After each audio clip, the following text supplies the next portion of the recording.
Good morning. How is everyone this morning? I just wanted to come on and start a new stream, see what's going on. Wanted to say hello and ask how everyone is doing.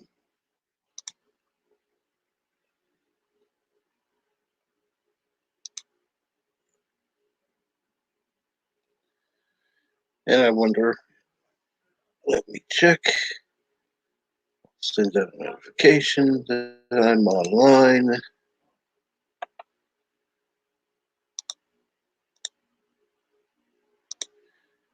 Go, sending a message to Twitter now.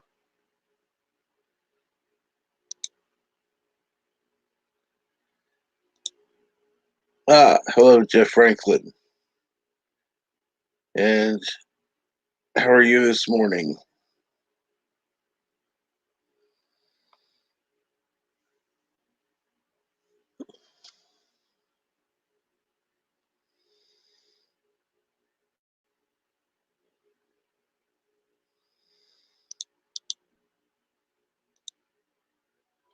Bird of Prey, Kapla. How are you this morning?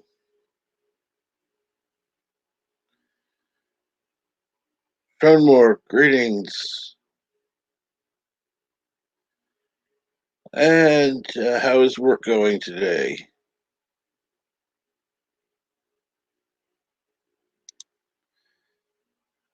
Since I'm on StreamYards, I will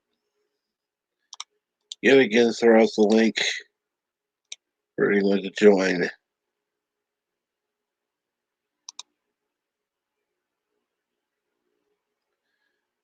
99% done watching Matthew's 6+ hours live stream from last night. You should find some entertaining stuff on there.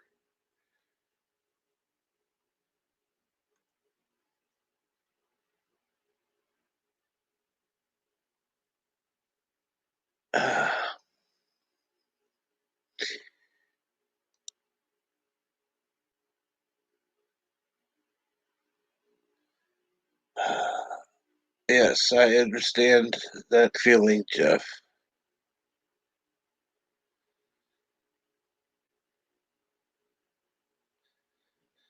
Well, looks like everybody's listening this morning. So, I wonder what's going on today. That's a long live stream from Matthew. I was on there for a little bit. Uh,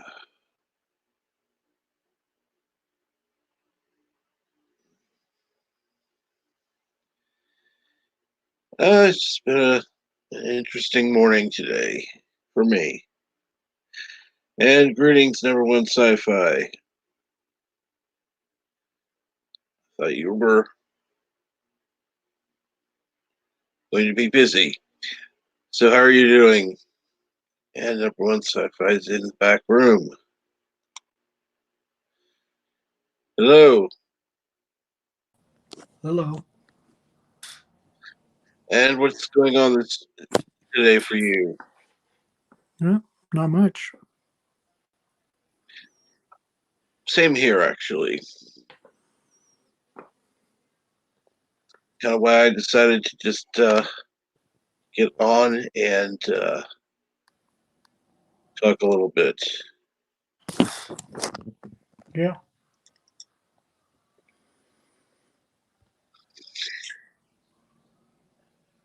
So, what have you been doing today?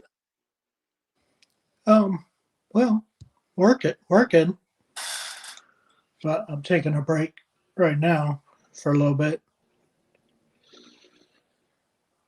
Sounds good. How is work going? Um, okay, I guess.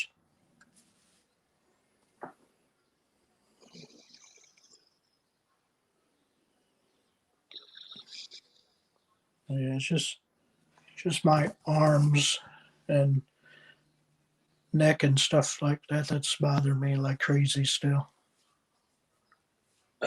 is that normal?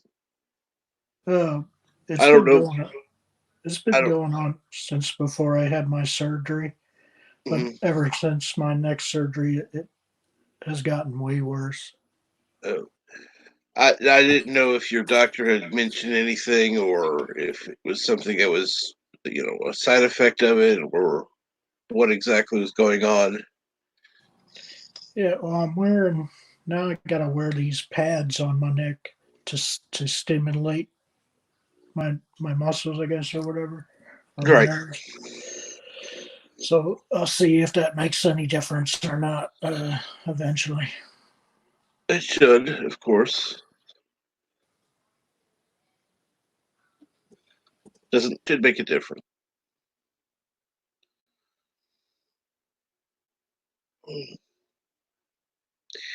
So what if you're other than work, of course, because obviously that's gonna come first right now. But other than work, what have you got going on today? Um. Well, I'll be off work. I'm off of work tomorrow, Saturday, and Sunday because of Easter. So, um, I know tomorrow after I do Loki's shows, and I might do it tonight as well as experiment with a tabletop simulator game. Um, and if people want to join to try to figure it out, um, or even regular games that are on Steam, um, we can,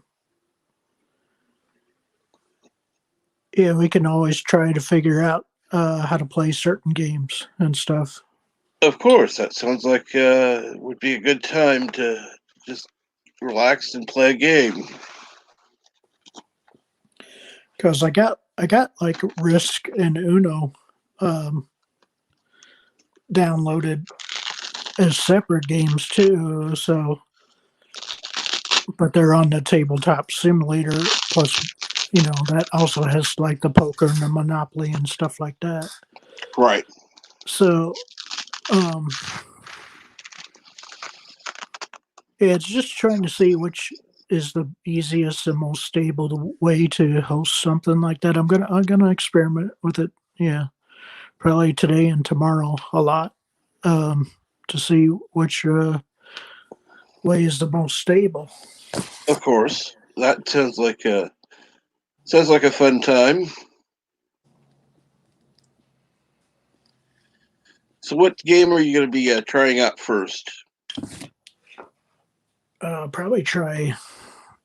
Well, I guess I'll see what people want, but um, Uno seems to be a pretty simple game. Um, but yeah, it's either that or poker or whatever first. I don't know. It all depends on what people want me to try first, I guess. Okay, well, that's a good idea. That way you can ask the people who are there who what game to try and go from there.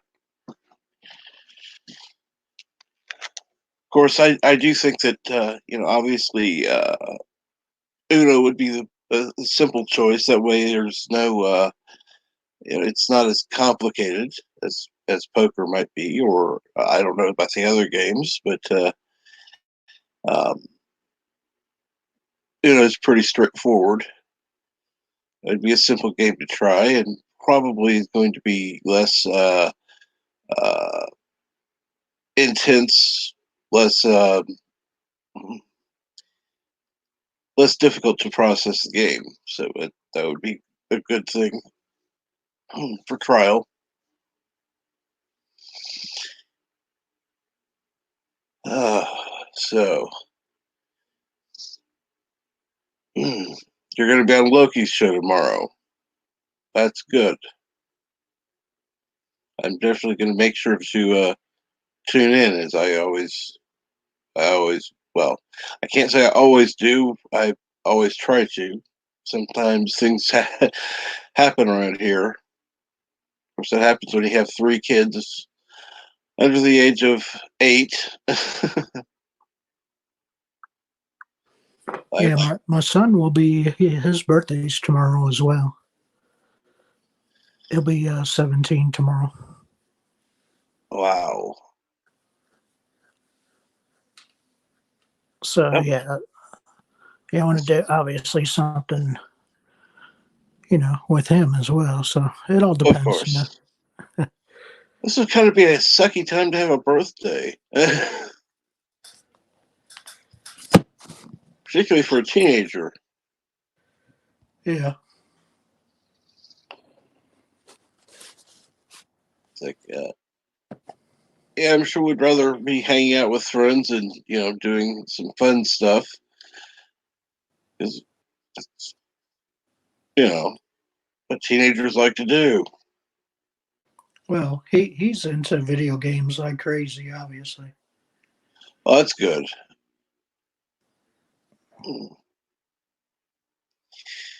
So, what type of game does he play?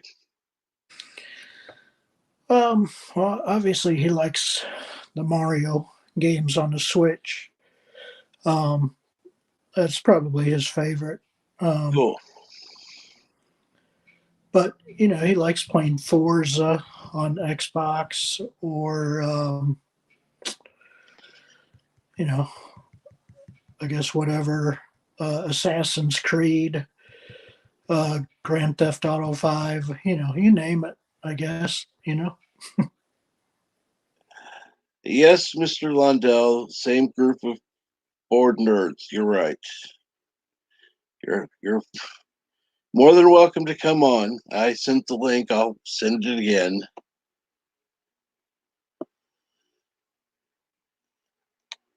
Uh, Nothing like let's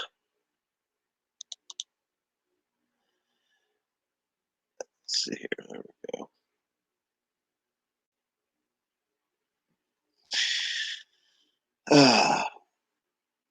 So Mario, I've always liked Mario. Always been a fun game. Yeah, I mean, it's a simple game and it's, for the most part, I guess, non-violent and stuff like that. It's just a matter of getting through, levels a certain way or whatever like that. Of course. Um, but yeah, it's very yeah. Mario games are pretty, uh, yeah, not kid oriented and stuff like that.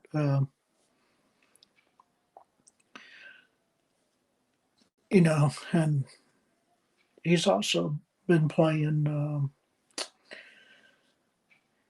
like the what's the newest Jedi game, Fallen Order or whatever.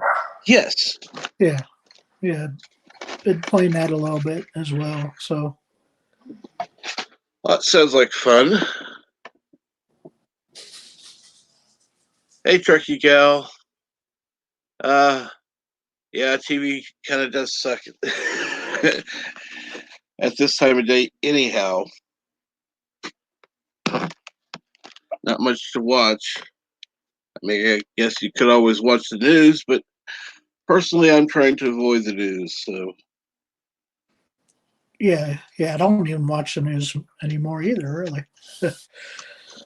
um, I mean, if there's anything I want to know, I turn on the Weather Channel. It's like, that's really what I want to know. What's the weather going to be? yeah, and I've been uh, rewatching Star Trek Discovery um, as well. And did you ever watch that War of the World series on Epix at all? No, I didn't. Okay, it's kind of I watched it. It's kind of weird, just with Hmm. Hey, can you hear me? just yeah. Yeah. Hey, how's it going? All Brady, right. quiet. There's my dog. Brady, quiet. How you all doing? Doing all right. How about you? Good. Good. Doing good. So what kind of dog do you have? Brady is a Pomeranian, and he's about 9 years old, Ah, or 10 years old. He's 10.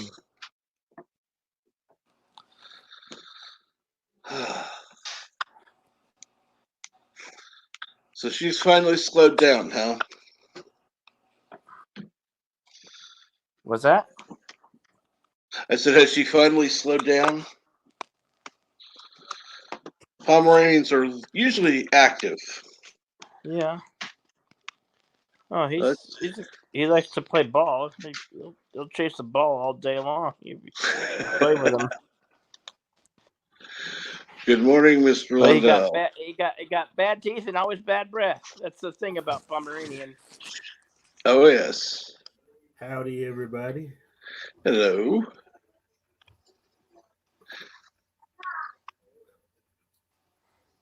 So I've been checking out your movies, Mr. Lundell. Anything up and coming that you can tell us about?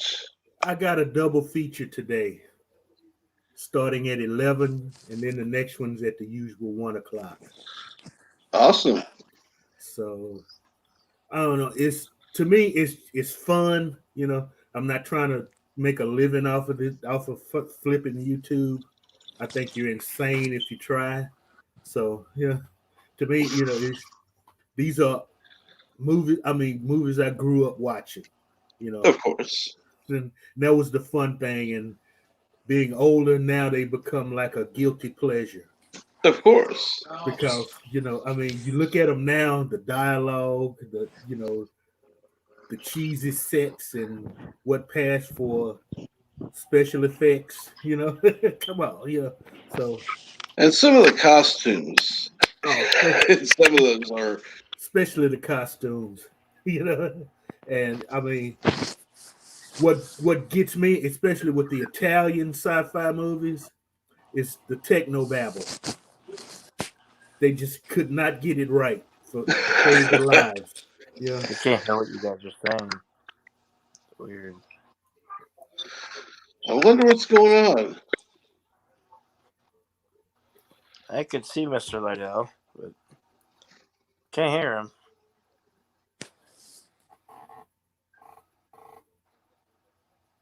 Am I coming in pretty clear? Yeah. Yeah. Cool.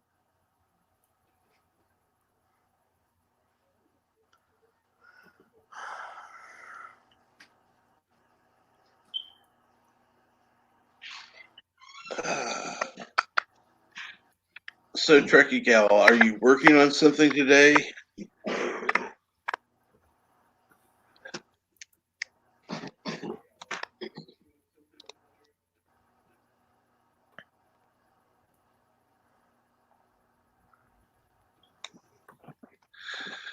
So, number one sci-fi, what's going on?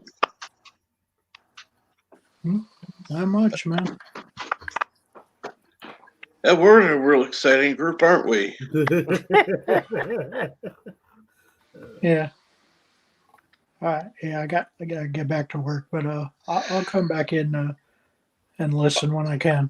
Oh, certainly. Well, you have a good one. Hope work goes well. That you, when you get off, that you can enjoy your day. All right. Thanks. You're welcome.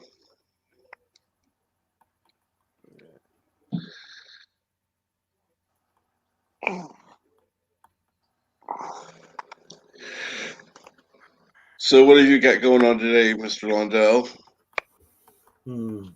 Absolutely. Other than the movies, of course. Absolutely nothing. I'm thinking of rearranging my living room. Why, I don't know. But just waiting out the damn microbe that shall not be mentioned. Oh, yes. I think we all are. Having my second cup of coffee. I haven't had my second cup of coffee yet, and I can already feel it. Mhm. I decided to get on here before getting the coffee, and it's like, oh, duh, I should have done that first. Yeah. You always brew the coffee first. How you feeling to do, Captain? Hurting, honestly, but surviving.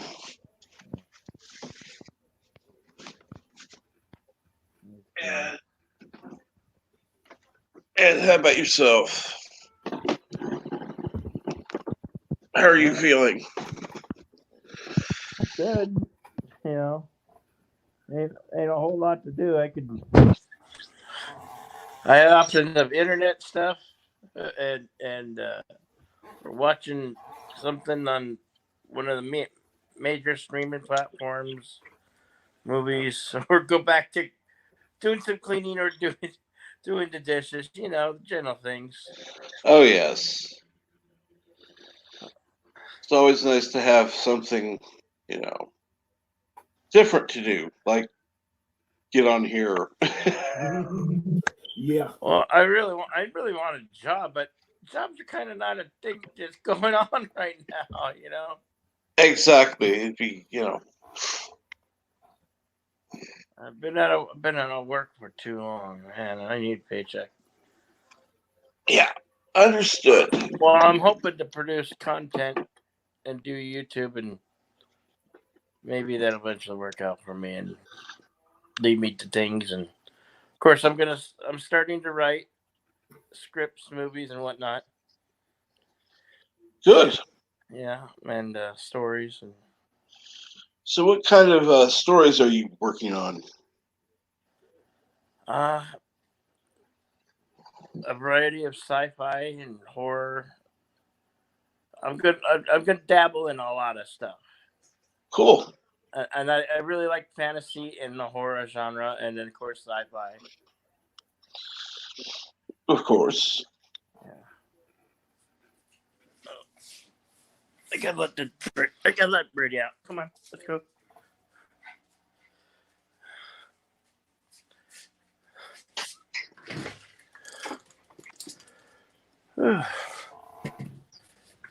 The sun's up. Starting to. It was cold last night. Yeah, it was here as well. Got down to 53.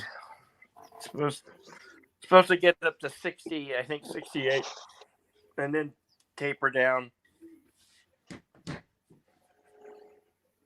I think we're finally over the cold snaps down here. Well, that's good to hear. Yeah. I'm sure you're happy about it. Oh, I guess. be nice to go out and do stuff, but Nope, we got a quarantine in place. And hope the big trucks don't start coming by with the "Bring out your dead" sign on them. Yeah. I used to do a lot of hiking. I enjoy hiking. Well, something I need to get back into. Then I'm sure after all this is over, you can always get out and try to get to hiking again. Oh yeah. Oh yeah. Is there any place good near you that you hike, or do you have to travel a bit? There's places I just don't know how to get to them. Not having a vehicle kind of makes it difficult, you know. Of course. When I lived in Phoenix, that's when I had a vehicle. I used to always do the Camelback Mountain. That was a really, really, really good hike. I don't know anything about it, although I've heard the name before. So, what can you tell us about it? Oh well, every summer, and because it gets hot right around the end of May, you know, people would get sick and they would have to call the fire department a lot because people they hike and they don't take enough water. That's the Right. problem, you know. And it's a steep hike. You're hopping over big boulders, and you're going up steep inclines. But it was a really good hike. You felt it after you did it, you know. But I would do that. I would used to do that hike like 3 or 4 times a week, you know. I enjoyed that hike. And you could see the whole valley. You could see all of Tempe, Phoenix. Sounds nice. Yeah.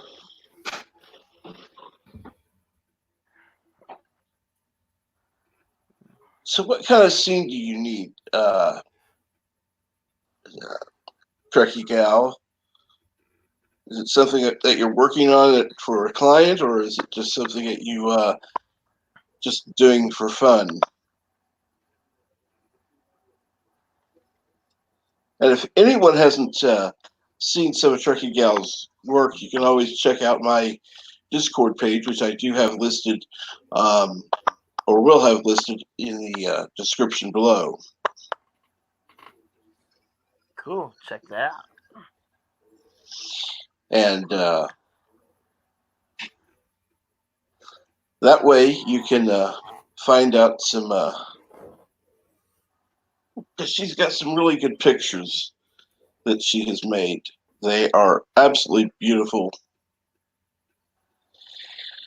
All sci-fi space pictures. The ones I've seen are mostly Star Trek, some Star Wars, some Battlestar Galactica, and all quite good looking. Cool. I like that stuff.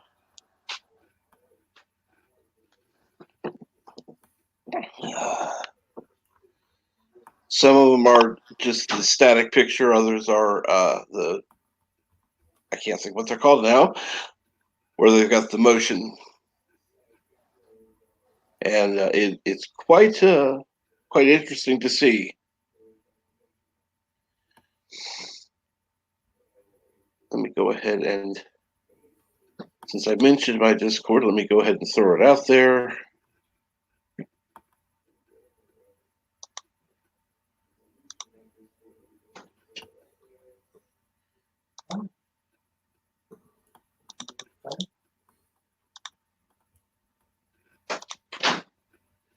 And here we go. There we go. Wait a minute.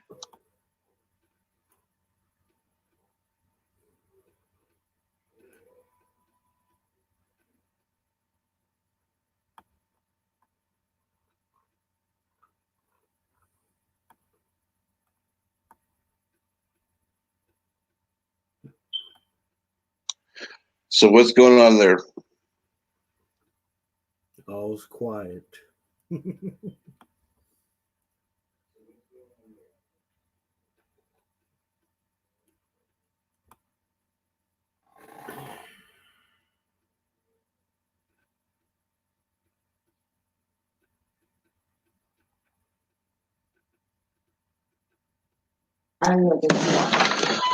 Yeah, sorry, had a bit of a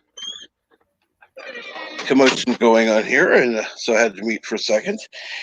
But so let's see, Trek Gal was yesterday was working on a hexagon and new flat guns for Galactica. Sounds cool. Because if you haven't seen, like I said, check under the Trek Gal zone, and you'll see some of her artwork. Very, very good. Of course, I'm biased. I really like it.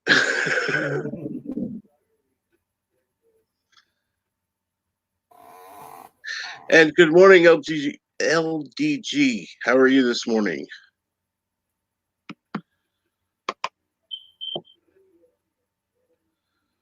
Having one of those mornings where I'm having problems talking.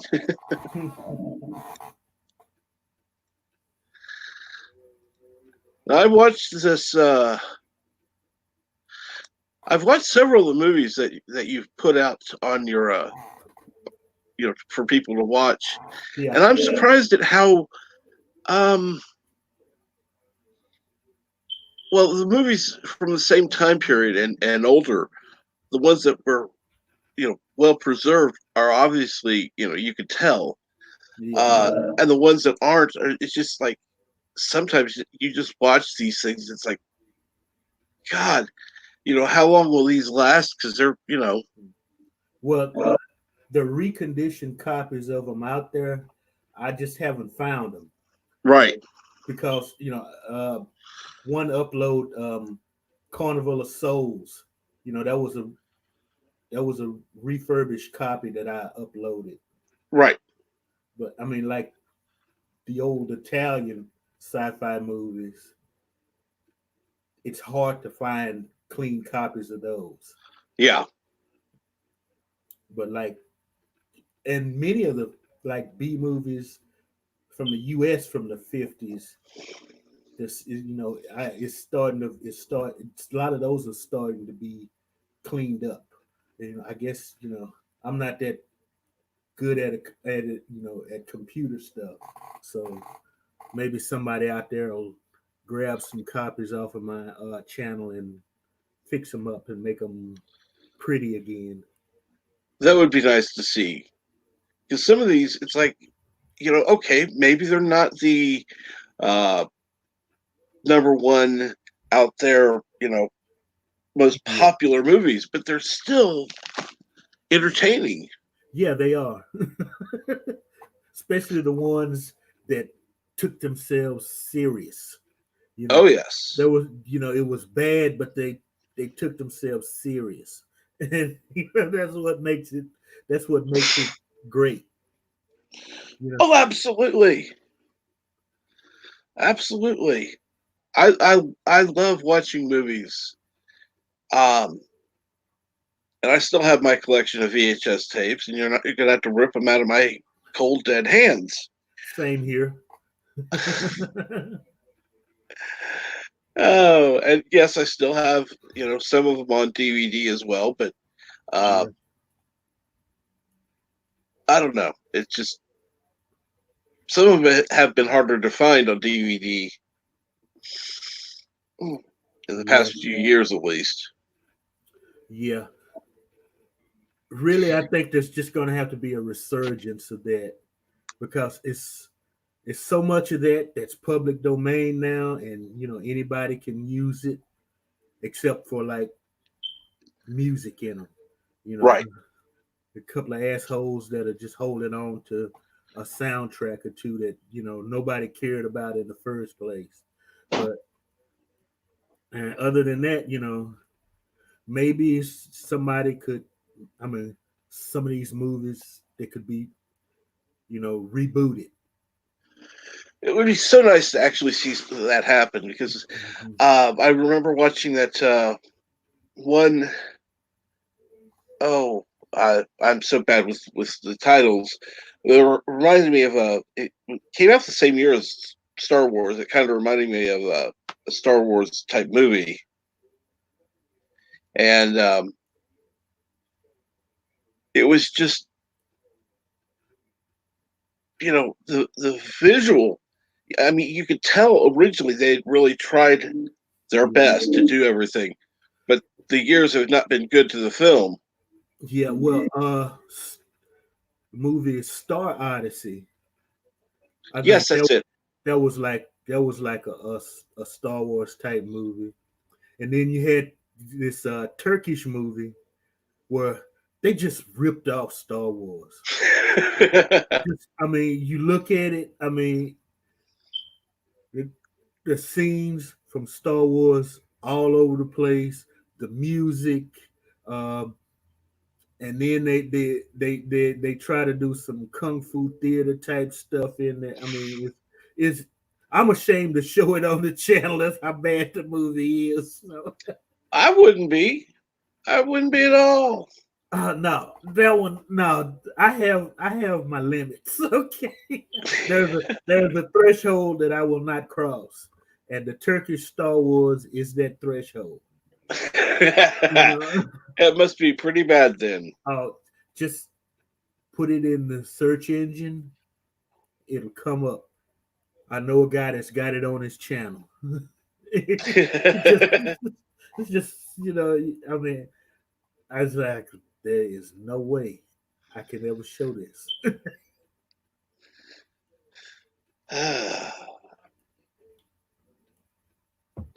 Oh, so Turkey Gal is working on a Romulan scene. I like that. Romulan, huh?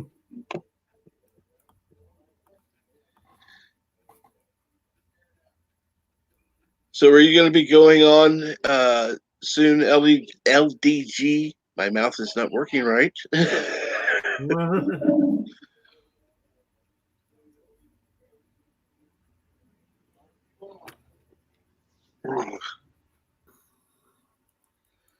It's like my mouth decided not to wake up this morning. Oh. So, anything going on later that you know of online? I know Heard's going to be on later, but I don't know when. That's really the only channel I know with any certainty will be on. He does at least one stream a day. Yes, I'm amazed. Well, he's kind of tied to a hospital bed, so yeah, that's true. Yeah. And frankly, like I would have liked to seen him get into like some of the debate we were into last night with the anti-trucker and the guys over on Matt's channel. See, unfortunately I missed that. I was so exhausted last night. I had my my thing over on Rambling Canucks channel, and I just went straight to bed, and I was on about 4 hours later. And of course by then everything was over. Yeah. Well, see, even Joseph says the Turkish Star Wars is bad. Okay. Even Joseph agrees with me. Yeah. I will not, I'll show an Ed Wood movie before I would the Turkish Star Wars. And I hate Ed Wood movies. Wow. Okay. That right there says a lot. So what are you shopping for, Joseph? Are you getting anything in particular today, or just general shopping right now? Because I know with holidays coming up, people are even still getting some special stuff for the holidays. Yeah. I'm gonna have to plan a supply run either today or tomorrow myself.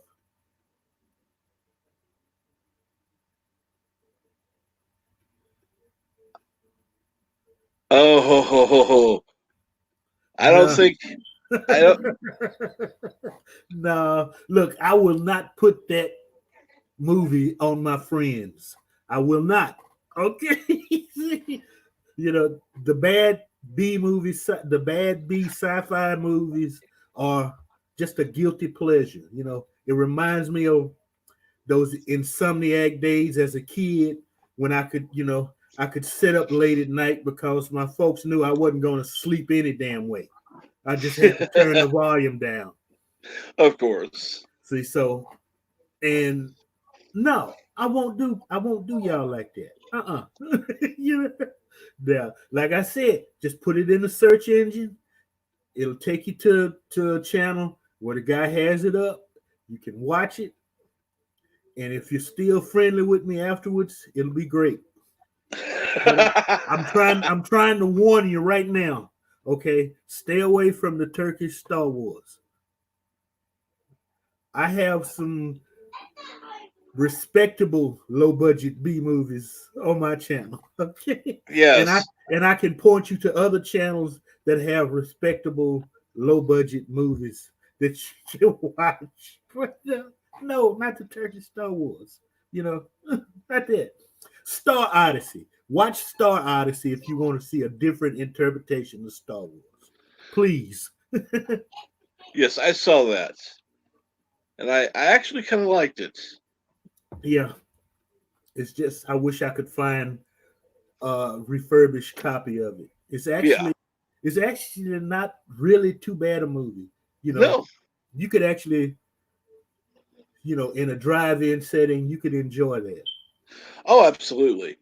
I used to love going to drive-ins. That was fun. Of course, for me, going to the drive-in was all about the experience. It wasn't just the movie. Hmm. Yeah, that and the possibility of getting laid in the back seat. Well, part of that depends on who you went with, and I didn't go with anybody I wanted to uh, partake in that with. Oh, you missed out, son. You missed out. Just I would take a small grill and go with friends, and we would grill burgers and brats and hot dogs, that kind of thing, Yeah, and it was just fun. Hmm. We'd watch a movie, we'd eat, off the grill, and the thing was, it wasn't, it cost less obviously than the food at the concession stand, yeah, but making it yourself, it was even more fun. And yeah, we still went up to the concession stand. We got candy, we got pop, that kind of stuff. yeah. You know.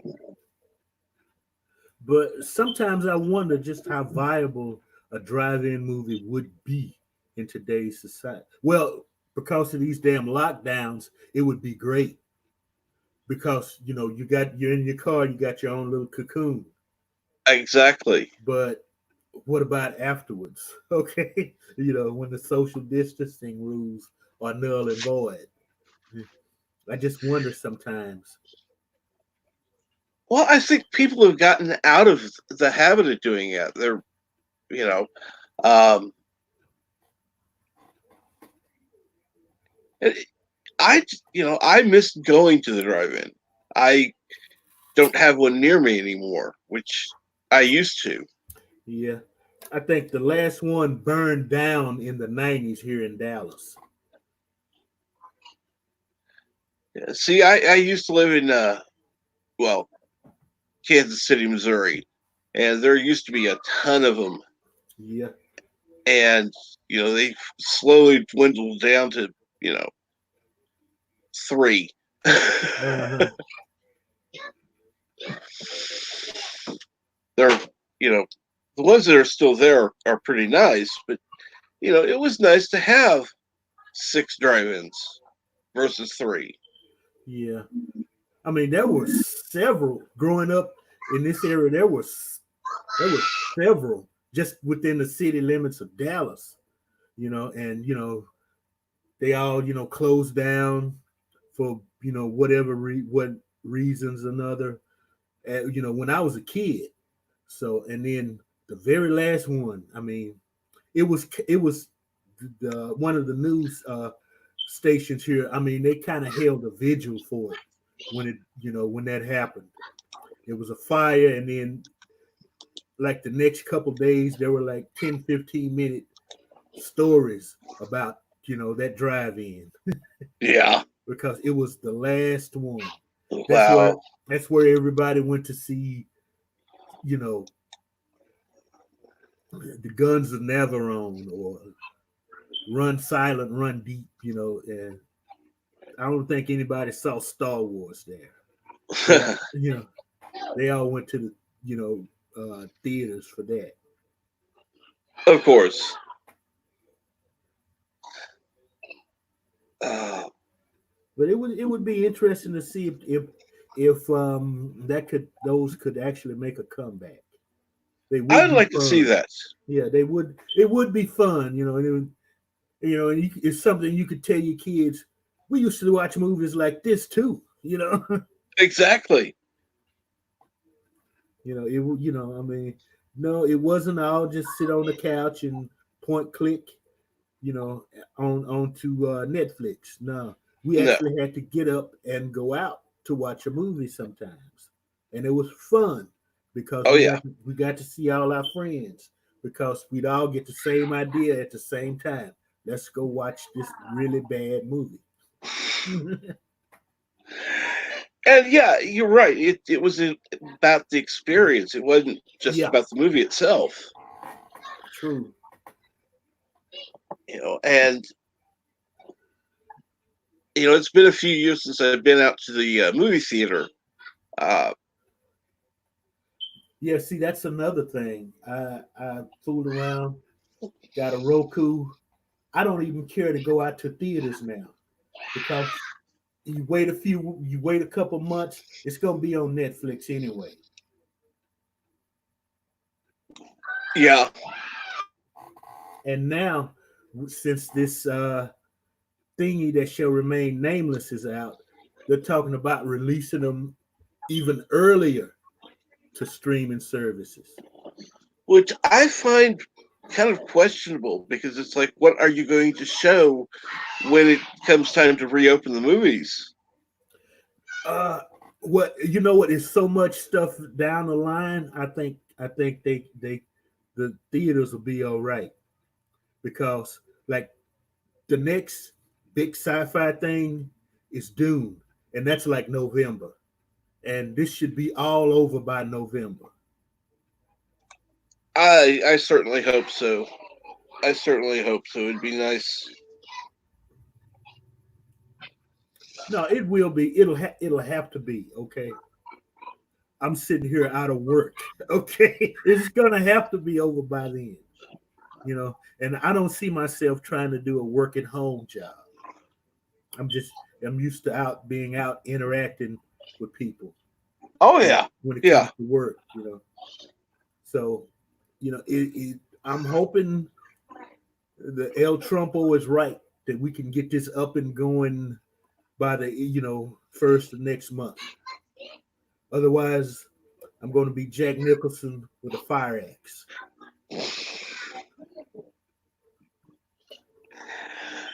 Oh my.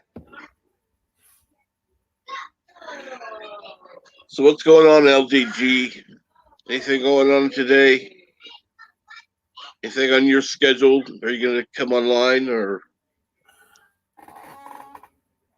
Yeah, he may as well. He can wax philosophical.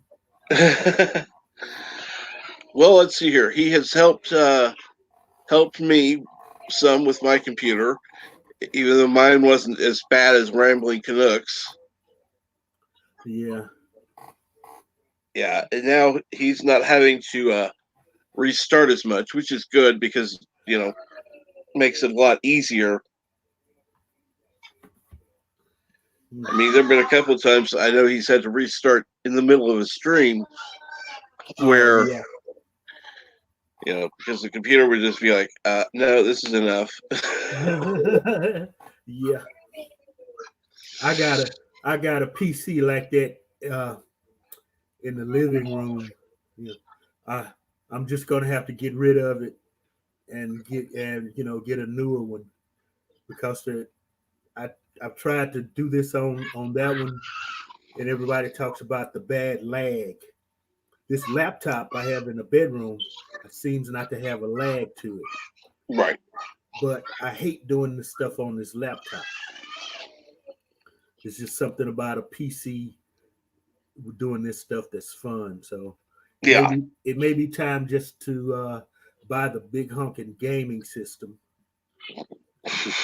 and act insane like everybody else does.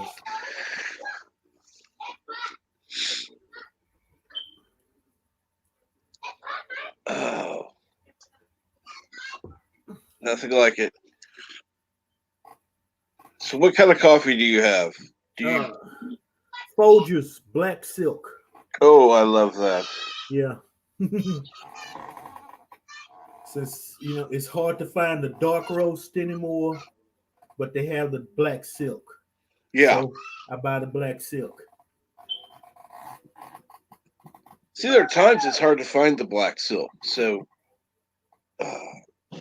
I get it when I can. Oh, I never have trouble with. I mean, usually I'll go to Target and they'll have it. Right. So I mean, like I'm low now, so like I said, either today or tomorrow, I got to brave the outside to make a supply run. Yeah. Yeah, I think I may have to get out later as well. I haven't gone out since, well, other than doctor's appointments, I've not gone out since having surgery. Even I'm going, you Yeah. know, and Well, after a year, it's like, yeah, I'm, I need to get out for a few minutes. yeah. A year? How do you stand it? No, man. I at least have to, open the front door and just look out. Oh, I have to get, I fortunately I have a nice front covered porch, Oh yeah. so I can get out on that. But I actually want to be away from the house, Oh. which I have not been, other like I said, other than going to doctor's appointments and such, have not been for over a year. Oh, okay. Once I got So, out of the hospital, it's just like I'm home. huh. So it's not a park nearby or something you can just kind of stroll to and come back. Well, there is a park nearby. Unfortunately, uh, it's a little too far to walk to right now. Oh, okay. No, Joseph, I hate this. I hate this laptop. That's why it's in the bedroom. I So why can't. do you hate it? I mean, I can't really play games on it, and I'm a gamer, you know. Ah, So that would be why. Okay. yeah, Hello, Cinnabon. What's going on? Come on, you can hop on. I know you can see the link. Hadn't yeah. been that long ago since I put it up.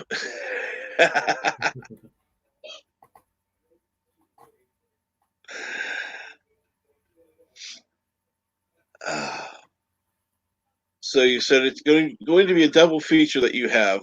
Yeah. What are the titles? I forgot.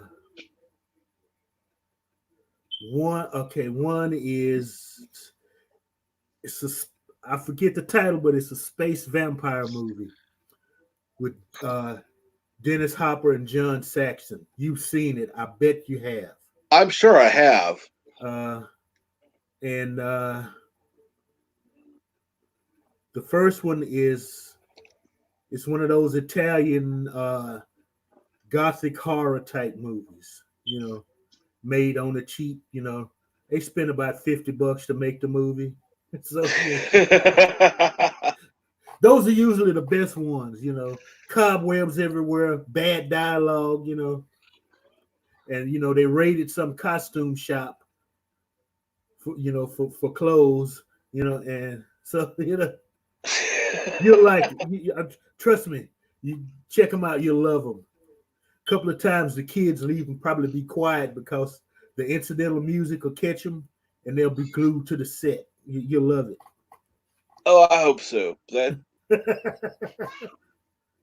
would be nice. No, I've got one that is he's still 4 years old and he's autistic and he's got a very short attention span. Oh.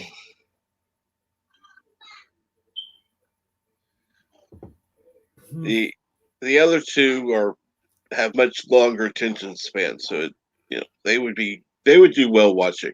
Oh yeah.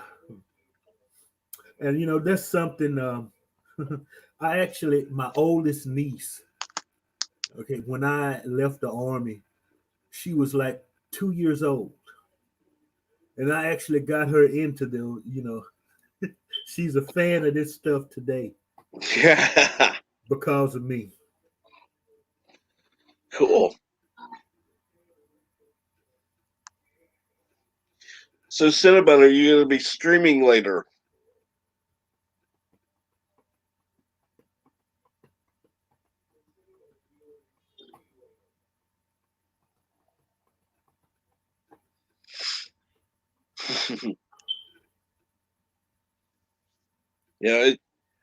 It's funny because I kind of accidentally left people in the back room before because I was not looking at the StreamYard's webpage. Well, now I am today, and it's like, hey, LDG, good. What's going on? Good morning. Good morning. Good morning. Morning. Pixels, how are you? What a lovely day. I guess. Still alive, so it's lovely. We'll see. Oh, a lot of people having internet issues this morning, so right off the bat, I had to wake up fast. Well, hell, we've been taxing the hell out of the internet since Yep. the virus thing. So it's a wonder it hadn't just kind of blown up in our faces. It's exactly one of the issues I had with the client. Their modem literally blew up, Ooh, overheated, completely blew. dang. Yeah, lots Time of to buy fun. a new one. We have, well, that's what pissed me off about the ISP. When I represent a local business, I take care of all the middlemen crap, right? So my Right. job is to call the ISPs and deal with them and, juggle all that customer service, if that's what you call it. We told them, I said, listen, my clients have an issue with the cable modem. It's shutting off. It's hot as hell, and it's beyond hot. Like, you cannot touch hot. Ooh. Oh, well, it'll cost $170 if we bring somebody down there. Excuse me. Don't we have the business? We have the business edition. This isn't a residential. Yeah, no, but if they don't find anything wrong with the modem, they'll charge them $170. I'm telling you, there's something wrong with the modem. It's shutting the hell off while it's still plugged in. It is overheating. We're getting intermittent lag. Well, what we can do is put a watch on it. And I'm like, okay, you know what? Put a watch on it. I guarantee you, if it shuts off again, you will hear from the boss. And I'm being nice. You do not want to hear from the boss. Okay. The very next day, guess what happens? Boom. And guess what? When the boss called, he said, I said, did they say they're coming out right away? He goes, yeah. They said, yeah, there was a watch on it, thanks to me calling the day before, and that, yeah, we're coming over right now. I'm like, finally, confirmation. Kind of reminded me about 9/11, how it took both buildings to get hit before people really freaked out. The first building wasn't enough. Well, the first building, we really didn't know what the hell was going Everybody on. was like, "Oh, what can we still operational?" But like, no, emergency. Yeah, in that sense. But me sitting at home watching this, I really didn't know what the hell was going on. Yeah. Until you saw that plane hit the second one. Oh, So it was funny shit. because at the time I was volunteering at the grade school for my for my nephew who was in preschool at the time. And so I didn't know what was going on. I heard the news in the car and I thought, okay, it's a local thing. I didn't realize it was something was going on nationally. And so Be back in a minute, guys. sure thing. Will do. So then when I finally found out what's going on, it's like, no way. Yeah.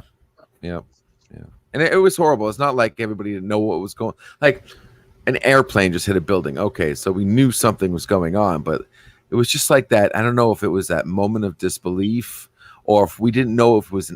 I think what it was, and I think this because I'm starting to remember now specifically, was it an accident or was it terrorism?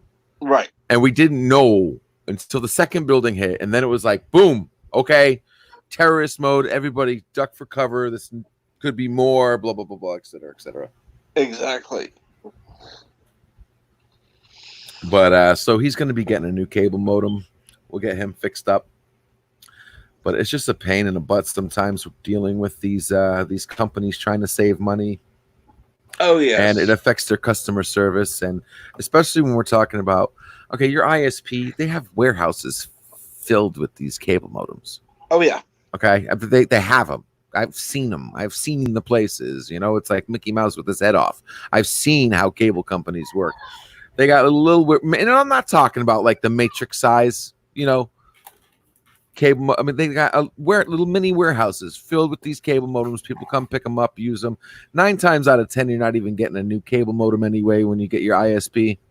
Yeah. So they should be easily. If someone calls and says, "I need a new cable modem. Something's acting fishy," just change it out. Especially now, because you can't be afford to be down right now. No. And this one particular client, if his internet goes down, everything's down. Yeah. You know, Yeah. literally 80% of his company just went down. And you can't be having that during these times. He should have a second one there just in case anyway. Oh, redundancy, that would be absolutely beautiful. Unfortunately, that cost something called money, unfortunately, that they don't know how to come up with a solution to allow it to happen. They're too busy putting that extra modem. Like, I don't know if you noticed, but you know how you have like Comcast or something, and they say, "Oh, we have roaming Wi-Fi." So if you're ever like out and about and you see like Comcast Wi-Fi, that's an actual cable modem they add to all the companies who have cable modem. So they'll come to your business and they'll give you a cable modem, and then they'll install an extra little black box, and that extra little black box feeds off your line just to give strangers anywhere walking by access to a Wi-Fi that's labeled under the cable company. You know what I mean? So they'll give you an extra box, but it's for their purposes, not your purposes. It's horrible. Yeah. Yeah. They can quantify that and they can pay for that, right? But Yeah. So Oh, and of course they're not going to compensate us for, using our stuff. no, you know why? Because they say it. They say it doesn't count against you, which is completely BS. Anybody who knows electronics and splitting wires knows you cannot just tap a line and magically bullshit device get the same signal going across both lines. No. So, your opinion on these low Earth orbit satellites that Musk and Amazon are talking about? Good or bad idea? Oh, I haven't heard of that. What's going on? Is that new? Is that new news or old news? It's been out there for a while. They're talking about low Earth orbit satellites for internet. Are you talking about 5G? I'm not sure what it is. I'll have to look it up. But if they're talking about low orbit satellites in order to give a global internet, I'm completely for it if they do it right. The bad news is most people ain't doing shit right. So I'm kind of scared. We got amusement parks with millions of dollars of roller coasters and moving parts and tons of metal built by the lowest bidder. Oh yeah. And that everyone's built by the lowest bidder. I mean, the only people who are doing the exact opposite is like, it's funny is like the government. But the problem with them is they do the highest bidder of the lowest quality, and that's just as bad. You know what I mean? Yes, like that bathroom that they installed for like what, $50 million in New York City or something. A $50 million bathroom place that nobody even uses, and then right down the road there's one that would cost like $2 million, and there's a line. It's like Disney World over there, trying to get to use the bathroom. But I mean, it's if they don't do it right, you can irradiate the population. That's a fact. Okay, Wi-Fi is by definition, not microwaves, but it's radioactive. It's irradiating people. You put enough electricity through that thing, and you literally just gave everybody cancer if you didn't fry them. Now, it's not like someone can flip a switch and let that happen, but it's not like building that switch. They're going to build it to be like, okay, Wi-Fi has to be between these levels and these levels. But what safeguards do you have against power surges? What safeguards do you have against monitoring it and live stream to make sure that the signals, because even defective, I mean, I'm not an electrician, okay, and I might be using these terms a little loosely, but one defective piece of hardware, whether it be a diode or a capacitor or whatever, could literally create an overcharge, and you literally just fried or tripled the output power on a particular region on the planet. Yeah. It's not that hard. It's not that impossible to happen. No. And then don't even get started with, can they be hacked? Because that's scary as hell. Okay, because a computer virus gets into your computer, it can overheat your everything. It can change the electrical impulses in your computer and completely fry your machine. Okay, that's what viruses used to do back in the day. Now they just steal your information unless you download a particular one that, they made that on purpose to fry your machine. But it's not out of the ballpark reach of possibility that anyone can hack that thing and just be boop, boop, boop, boop, change this, change this, change this. Power to 90%, 100%. So it all depends really who's making them, who's in charge of it. I'd be pretty scared if it was 100% the government, but I'd also be pretty scared if it was some corporation that I don't know about and has absolutely no morals and only cares about the profit.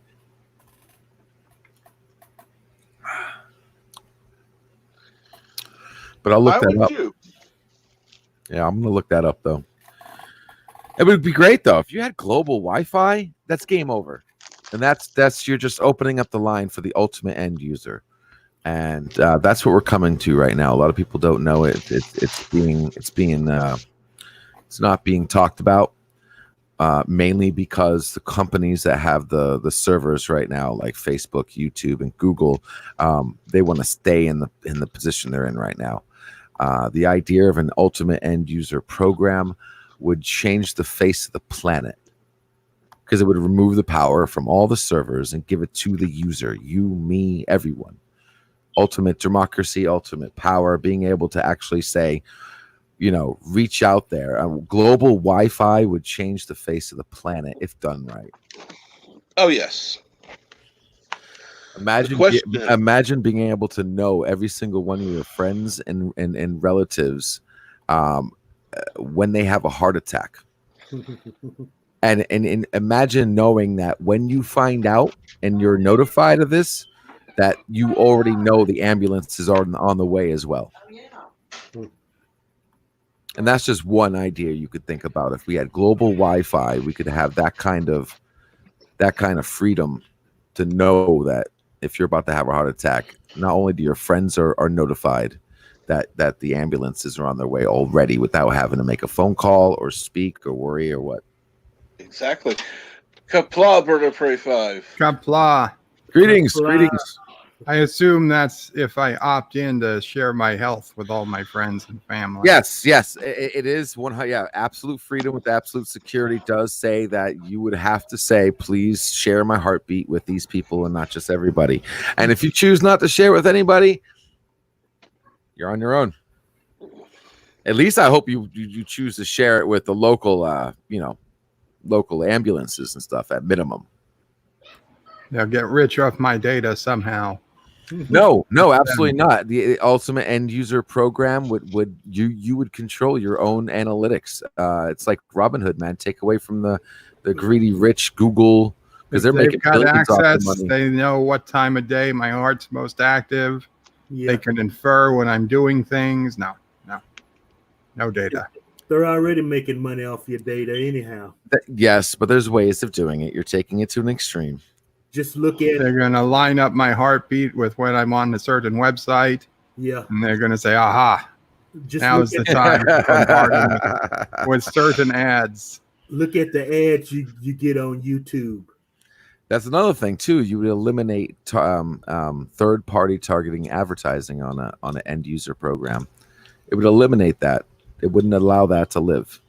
If you controlled your data and you controlled your online presence, none of that happens. None of that can happen. Nobody can take your data without you calling for it. And even if you do give them permission for your data, you control how it is. It is possible to give unpersonalized analytical data that only gives the critical information that is needed. Are you having a heart attack? Not what is your heart rate at every second of the day. That's local. That's on your end. That's the whole part of the user end program, to monitor that information and safeguard it and only give out what needs to be given out. You're not going to give out to the world when your heartbeat races at 10 o'clock at night. Wonder why? But when you're having a heart attack, that signal goes out, and that's all. Then you don't have to worry about that, bird of prey. Hopefully. So anywho, I'm sorry, what was the main conversation this morning? Actually, we've been talking about movies and we've been talking about Wi-Fi. Beautiful. Just whatever's been popped up, you know. I got some good news. I got a phone call from my local pop computer store that I found, and my computer's in. I thought Awesome. it was tomorrow.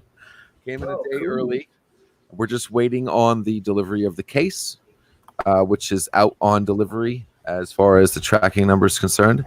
And once that gets in, they will be putting it together, and I will be bucktailing it down to Winter Park and picking up my new baby. Can't wait.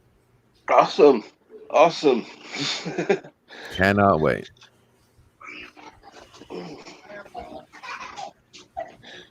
So what are your plans when you first get the new computer? Oh, we're going to have some fun. We're Good. gonna have lots of fun. Oh yeah, I am gonna take care of that baby. I got a spot ready for her right here. I'm gonna lay her down. I'm gonna plug her in, and I'm gonna turn her on. Cool. That sounds, and yes, I know it. That also sounded a little dirty, but it sounded cool. Maybe when those lights turn on, I'm gonna be so happy, my friend. It's quite a machine. Also, it's going to be, and I know, don't give me hell for this, but I think it's the right choice. The first time I've gone away from Intel, so I am going with the Ryzen 9 chip, and it's a $450 processor, 12 cores. I've usually always go with Intel. This is definitely, I even told people not to get AMD before. So we'll see. I looked at the specs. I've done a lot of research on it. I think the new Ryzen 9 is actually going to be worth it, especially when it comes to video processing I want to do. And I think she's going to handle quite fine. So we'll see. So, let me ask this. Why have you told people to stay away from AMD? Unfortunately, because when AMD first came out, they were up against the people who said they owned the patent for microprocessing and did nothing but suffocate the market. So AMD started at a disadvantage. This is years ago. But AMD found a way through, but they were mostly good for gamers. They were the gamers processor. Right. Okay. If you wanted any data integrity where you didn't have any kind of hard faults on like file transferring and stuff like that, Intel was still your best bet, benchmark wise. Right. So only if you were actually gaming, and in my business, I wasn't gaming. Right. I'm running an IT department for my house. I have a NAS. I got servers. I got things going on. I can't have a gamer's CPU there. No. Okay. That's why I always relate. But it was expensive. Sticking with Intel was expensive as hell. I mean, the last computer that blew up 2 weeks ago, that was $1,000 processor when I bought it 5 years ago. Huh. Okay. I mean, she was my baby. She could take it and give it all day long. All day long. Have her on. Oh, yeah. Problem pushing. No blue screens. Kept her clean. Regooped the processor every year. I kept that like a well-oiled machine. Bought a pure Tai Chi case. I don't know if you ever heard of the Tai Chi case. Quarter inch, maybe 8 inch, but it was thick. Ionized aluminum all around. No glass case. The whole damn thing was one big heat sink. Okay. Wow. Yeah, I loved it. I mean, it was a $500 case, but it was worth every second of it because you could touch the case and the whole case would feel warm. because it was just one. Wow. screen. She lasted over 8 years. She did well. She recently passed, and You got your money's worth out of her then. Absolutely. She was $5,000. She was $5,000, but yeah, I got my use out of it. She helped. Probably even made a profit. And well, not only that, but her remaining leftover parts that survived the crash went to my best friend. Upgraded his machine. Awesome. So she lives on. She lives on. And the new one I'm getting today, I can't wait to break her in and get her going. And I'm gonna you sound like a pimp, dude. Oh yeah. When it comes to computers, my friend, it's an art. Computers are an art. If I ever said one thing God gave us a gift, it's the fact that we have the ability to have computers. Mathematics brought to life is what a great thing a computer is. So how are you doing, Cinnabon? No, hello. And Life I'm with good. How are Matthew you is guys? in the chat. Good morning, Life with Matthew. What's going on? We got a slot open if you want to come up. I keep forgetting to change to live code. Why do they do that? There we go. Okay. Approved now. LDG. Oh, I'm sorry. Hi, everybody. The prophet of the downfall.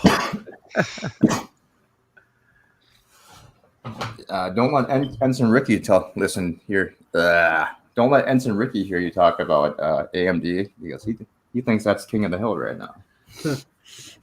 Well, like I'm saying, I'm giving AMD a shot right now. This is AMD shot, and we're gonna see how she holds. Ricky's a gamer, so. But I think AMD has gone far. AMD, I think, is an example of the cards were against them, and they played the cards they were given, and now they have better cards. There is a way to change your cards in life, but it's hard as hell. Right. Yeah. And I think they've done it. I mean, their numbers, you can't. Before, their numbers were obvious. They were hurting. They didn't have certain features. Their chipsets were not exact. Intel had everything on them as far as chip design, chip size, everything. But now they're doing much better. And we'll see how she goes. And I'm gonna push her. I'm gonna push her to the limit. There's a reason why I have my stream. I actually have on XSplit my task manager, so I can show off my task manager at any moment, showing people or showing myself or recording for the particular stream how hard my computer's going. Because not only am I running XSplit, but I'm going to be running shows where I'm going to be doing Photoshop. I'm going to be doing videos. I'll be doing Premiere, After Effects. So I'm going to be pushing my computer while I'm streaming. And I thought it was good to be able to have a little section on the window there to show people how the computer's doing, how it's pushing, things to look for. How do you know when your computer, you need to pull back and say, okay, wait, let's let it do its thing. Okay. Because the one thing a lot of people don't know when I was doing residential work, not responding does not mean hit more buttons. Not responding is the computer telling you, give me a damn second, please. And a lot of people don't get that. They see not responding. They think it's crash. They think it's, I got to do something to fix this. No, what you got to do is absolutely nothing and wait for it to go away. Doesn't mean it's crashed. It's just you gave it too much to do. Now, when you see that on a really good machine, that's a whole nother story, especially because you're running top level software, video editing, especially live streaming, because live streaming is video editing real time. Yeah. So it's worse. It's worse. The more you see me with the backgrounds and everything that I'm doing, and that's just the beginning of it, fellas. I have some very interesting ideas I want to put into my live stream as far as the production quality and effects that you see. That's all live, real time. Your computer's doing that like constantly. So. I'm gonna be honest, man. When I stream, my computer, I actually, that's why I stream. I can't make videos. When I try to do videos, my computer just craps out. That's actually why I stream. Well, I might be able to help you on that then. Absolutely. But that's what I'm here for. I help people with their when I do get back streaming. If anybody needs help with their PC, needs a tune-up, needs to question, ask me, or even 30 minutes of my time to help you during, show you how to do something. Just come to my stream and ask me. That's what I'm here for. And I'm quite knowledgeable in much software and how computers work. And it's the one thing in my life that I got. Okay. My car breaks down. I know forward, reverse, gas, brake. Okay. That's about it. All right. But my computer breaks. I've literally fixed computers blindfolded. Like literally, someone bet me to do it blindfolded, and I did it. I understand computers like that. I am the Matrix. It's the one thing I take pride in. Yeah, my problem is more that this computer is not broken. It's just too old. And that's possible. And that's possible. But even old machines, okay, technology hasn't changed in a lot. It has, but the base of the computers 10 years ago were pretty fast still. I mean, we haven't, like most computers, we're still at 3 gigahertz. We've been at 3 gigahertz forever. Yeah, okay, now they brought back turbo, right? Which is like the automatic overclocking. So sometimes your computer gets higher, but we're still at the base 3 gigahertz for the most part. Okay, maybe if you get the next, $500, $700 up, maybe you're getting like the 3.6. But as far as like seeing anything above like 4, like that's no. Not unless you got like the super, super duper expensive processors. So even older processors, as long as you don't have a Celeron, if you have an i3, an i5, an i7, okay, you got a decent processor, even for streaming. But a lot of things people don't realize is keeping your computer clean today is like changing the oil in your car. The only difference is you really need to do it like every freaking week now. Before, you used to be able to get away with it because websites didn't save that much data when you went to them. Now they're black hole of sucking your information and putting into a damn cookie or a background temporary file or something that's going to slow you down the next time you open up your browser. Guaranteed. You know what I mean? Facebook alone, YouTube alone. I mean, we're megabytes of information. I mean, you ever do a background cleaning and you see... you wonder why it says 3 gigs that just deleted after like what, a month? Oh yeah. Uh-huh. And that's only cleaning the areas that you're using. You might not even be using like BleachBit, which is, cleans even more because it knows where to go, what it can touch, what it can't touch. When you make one of those cleaning programs, you better know what you're doing because you just can't screw with temporary files. Well, you can, but if you could screw things up if you don't know what you're doing. So finding companies like BleachBit that made these nice programs that go beyond just the Control-Shift-Delete on your browser. By the way, Control-Shift-Delete on your browser is how you clear your background data. Be careful if you do that. You might erase your passwords. That alone will help speed up your computer. Also, a lot of people don't understand what, for instance, Cinnabunny, you might have a lot of startup items. I don't know how much about computers maybe you've already done this, but just generally people don't think about looking at their startup items. And if they do think about looking at the startup items, they don't know each individual line item. Can I stop this? Can I not stop this?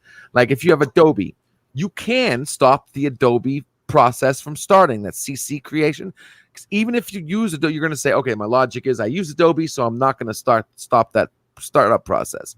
No, you only need that program when you run Photoshop, and it runs automatically when you run Photoshop. So you don't need it bogging you down when you're not using Photoshop. You know what I mean? So it's okay to de-check that. And that will help because that CC program, that could take like 10% of your processor, depending on your processor, especially during updates and stuff.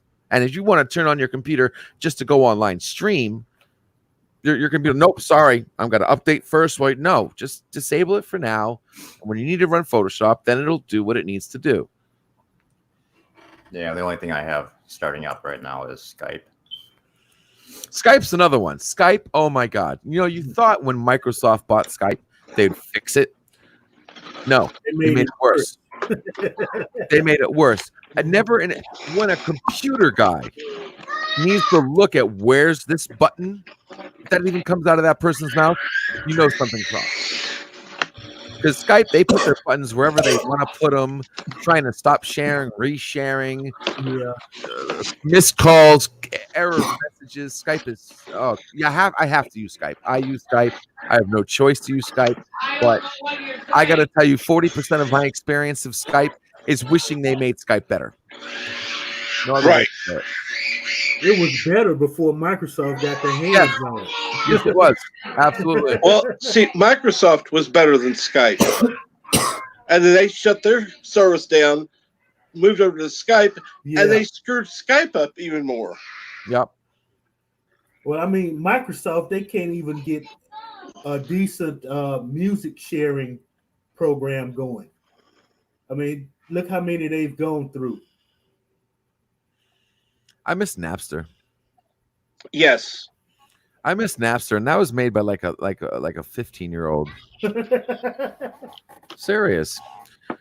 You know, they say Yeah. programming, you can come out, okay? And I have a few things of my own that we'll get into on my show one day, but making a program that not just changes the world, but something simple like Napster, because that really opened up a lot of people's minds to understanding the freedom, the freedom and exchange of ideas and data. It was an open market that you couldn't corrupt. It was showed ultimate freedom. It allowed you to express yourself with music and sharing community, where you could put something out there without paying somebody or it's all about who you know or in all that crap. No, an average Joe like you and me could put some stuff up on Napster and get heard. Okay. But then, you have the government and all this crap and then things changed for Napster. But for a while, Napster was really, really good. It was the number one place you went if you wanted to enter into music sharing. Oh, yeah. What I liked about Napster is when the record companies start throwing out issuing out the lawsuits, they were all like 12 and 13-year-old kids. Yep. They looked like bastards. I love that. Yep.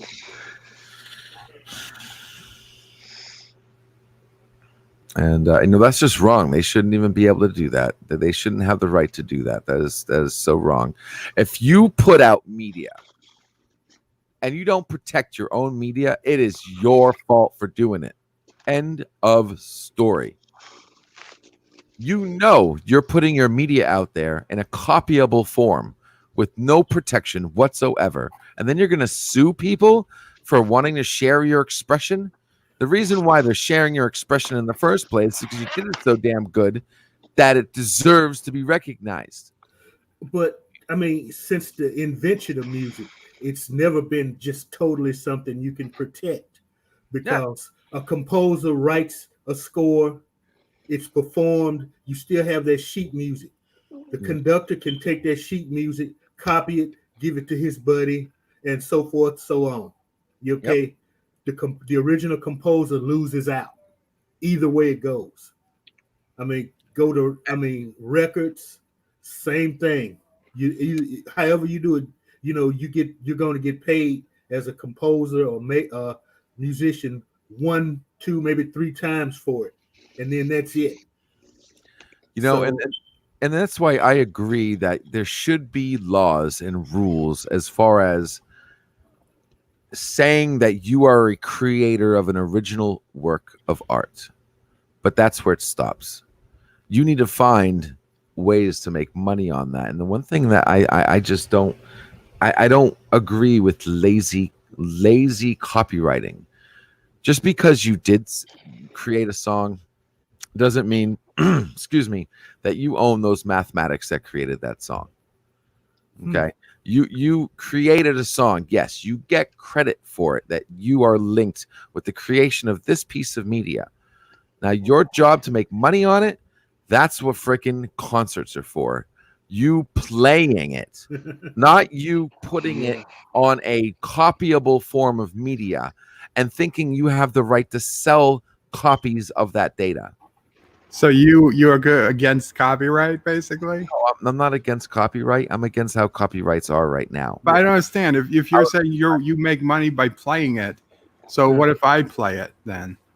Well, now, Bird, I think it should be a hard limit on how long you. I own agree. copyright. I agree. Copyright Okay. should be X number of years. Okay, No you know, extensions. No 50 bull crap.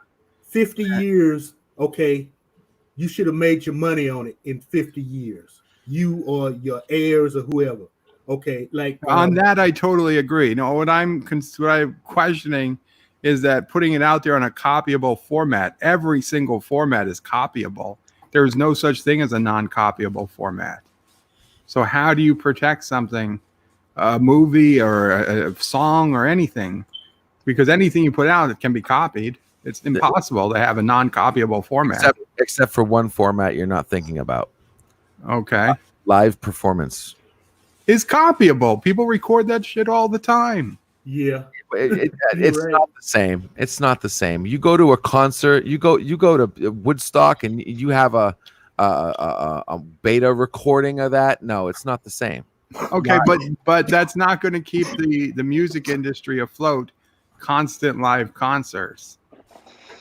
And I understand. And you know what? And maybe even if they did have what you were saying, And what about very strict movies? rules? That's Live fine. performance movies. But I believe fair use should be extended. Fair use is definitely not given its range. But yes, you're right. You know, if you do have a time limit and you did you made it more strict as far as the copyright is concerned, I would agree with that. But I want artists to focus more on presenting like concerts and playing you. That's what music's about. Music isn't about making one song on a digital format and then That's just what music is to sell it. you. Other artists might not feel that way.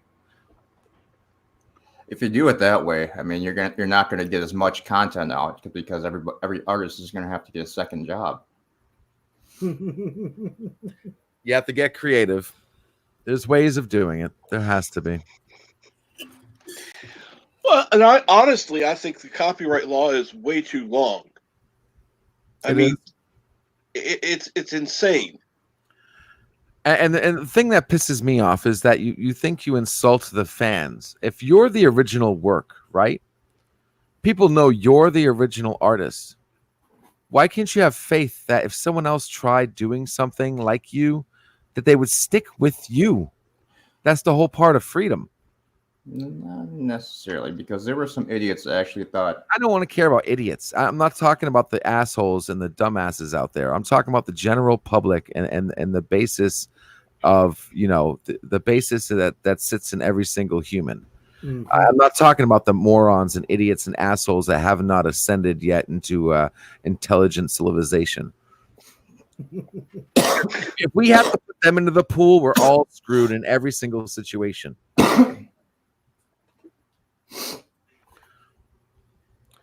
The core fandom of Star Trek, if Gene Roddenberry made Star Trek, right, we wouldn't have to be worrying about the small percentage of assholes trying to do something, because you have a fandom that would be guaranteed to give him his views, to go see his shows. You know what I mean? Enough to keep him afloat. But at the same time, when you do create a piece of expression, you do not have the right to limit. The whole reason why you're bringing out that expression is for people to hear it, to be inspired about it, right? Are you not? I would Right, agree. but as a Yes. creator, you should have the right. You should have the rights to be able to control how it's distributed. No, that's fine. But if you're getting paid for it, but if you're not getting paid for it, if it's like for instance, book club, or having people come over when you're watching a movie, you know what I mean? Technically, if the companies wanted, they'd sue your neighbors for coming over when you have Jurassic Park over on. There's technically a limit to the number of people you can show a whole movie to. Like, you can't put a whole movie up in your backyard and invite 50 people. Right. That's technically illegal. Yeah, But it's not illegal to invite your neighbors over and watch. I still think that's bull. That It's- goes against freedom. that's- Sorry. Well, let me ask this question then. Let's say you're you've got a family like the Duggars, the big ass family. Would that matter? No, The because number. it's family, and you're watching it for personal use, not for public performance or commercial use. Right.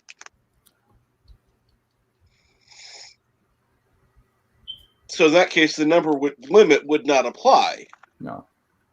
Yeah, but see, when you're talking course, about the internet, the limit people- no longer there is no, when it's the World Wide Web, you can literally hit everybody. You know what I mean? Well, that reminds me. There's something I'm going to start on Monday, which is going to be showing where we're going to watch a movie together, and it's going to be a movie that's on YouTube, so that I won't be showing it, but we can watch it together at the same time, start it at the same time. Everything will be the same. It won't be like, nobody will actually have to have a copy of it because it's on YouTube. Mm-hmm. What do you watch? I think there are some limitations on mobile users being able to watch 2 videos at once. Really? Just a heads up.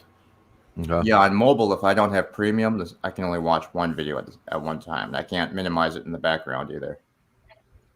Then you would just watch the movie. That's fine.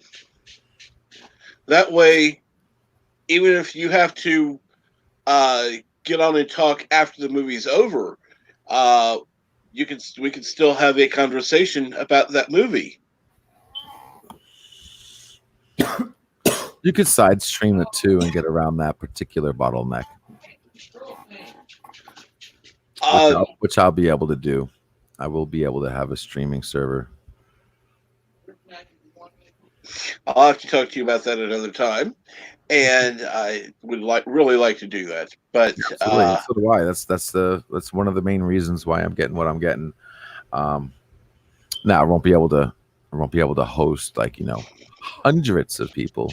Right. But we definitely could get a small group of people and whatnot. That's another thing too, and I agree with Bird when he was talking about the restrictions, and I agree with that. But also, what should be a part of those restrictions is copyrights really should be protecting you to a certain point. Once you got your millions of dollars and you have enough money for the rest of your life and the rest of your kids' life, that needs to be an important factor on the copyright in order to. I would strongly disagree. Because now you're telling me it sounds like a maximum amount of money somebody's allowed to make.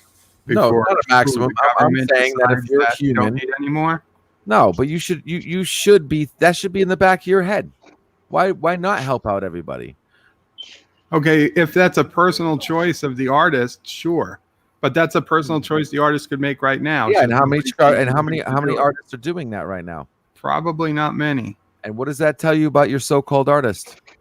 They're greedy. That they're capital. Why the hell do we keep buying their shit? Well, I mean, I'm gonna watch Star Trek because it's Star Trek.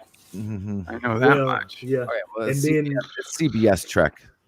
And then I listen to all the musicians I listen to are basically dead.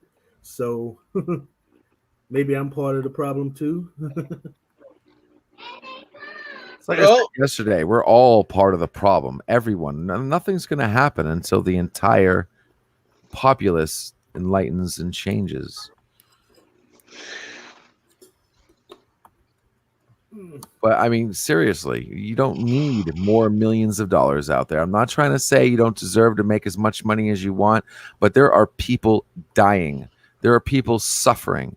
There are people crying and wanting to kill themselves. We're not in a Star Trek world right now. No. We do not have the luxury for you to be wanting more money beyond. But who decides how much is enough money? Well, We do. Everybody. You deserve how much you deserve. I choose how much I want. We choose ourselves. Well, I want $10 billion billion, but you think I only need $1 billion. No, I'm telling you to consider another option. No, I say let Bird Whether make you all do the it or not, money it's he your wants to choice. make, and There then isn't he can another do with it option. what he wants. Yes, there is another option. Really, you really need to sit on $10 billion. Really? Maybe I do. And maybe some Really? people do. Okay. Well, I mean, there are some, you Okay.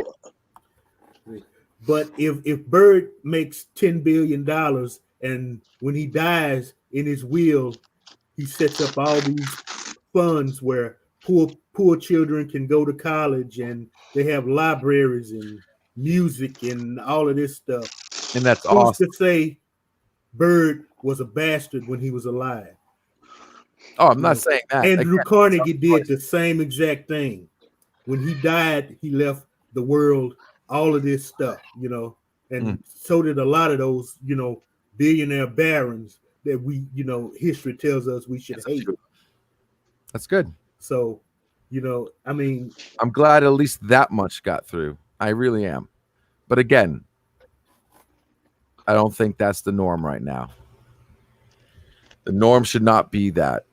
You're sitting on 10 billion. I wouldn't. I mean, I'm telling. Do unto others, the golden rule. I'm only saying this. see, but Because here's it's the not what I thing. would choose to Here's do. the thing about that LDG. The people that are complaining about what rich people aren't doing with their money Mhm. are the last people on God's earth to give a dime to any charity.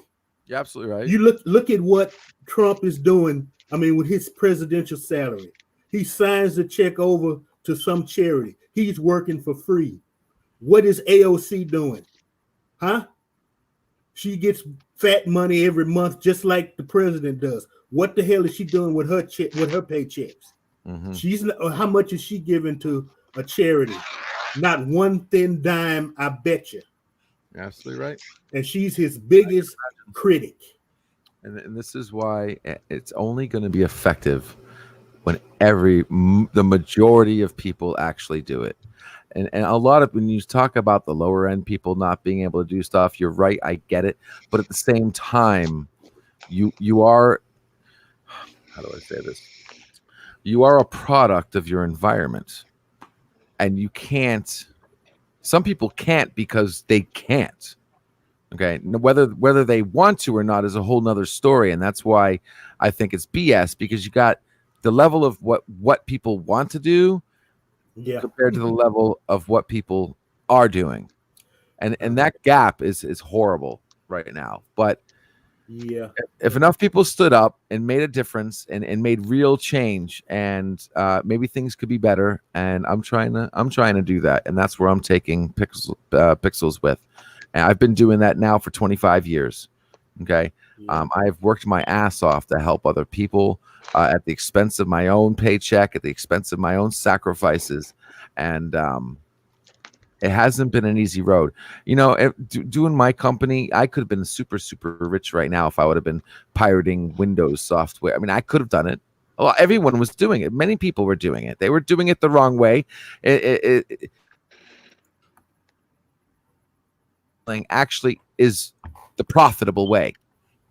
Okay, you get a lot by lying, stealing, and cheating in America, and that's the problem, because that is being observed everywhere right now. No one wants to be honest because you don't get anywhere being honest. Okay, not generally playing fair for the most part. I know what you're saying. I know what you guys at home are saying too right now, and I agree with you. I actually agree with you, but unfortunately, that's not the flavor of the Kool-Aid right now. No, you're right. It's not.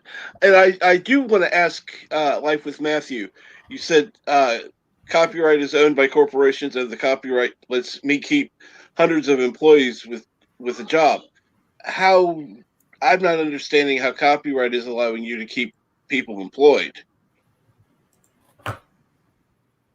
And you're more than welcome to come on. Yeah, I'm going to. You don't understand how copyright keeps people employed at Disney or HBO? Yeah, I'm going to drop out. So okay, me to do the groovy movie thing. So later, go for it. Every job at Disney not tied to the park is because of copyrights from movies or cartoons or TV shows. Yeah, and you have to remember that copyright is a huge revenue stream for a lot of these companies. Again, it's a product of the environment. If you actually think a copyright is the only thing holding you afloat, that's only because you're forcing other people to do stuff. If your ideals, if your business model was true, Yeah, it's forcing people to pay them for their work. yeah, if your business model was true, then you wouldn't need to do that. You wouldn't need to force anybody. You shouldn't be able to force anybody to do anything. That's not what freedom is. The only time you force somebody is when they're engaging against your personal freedom.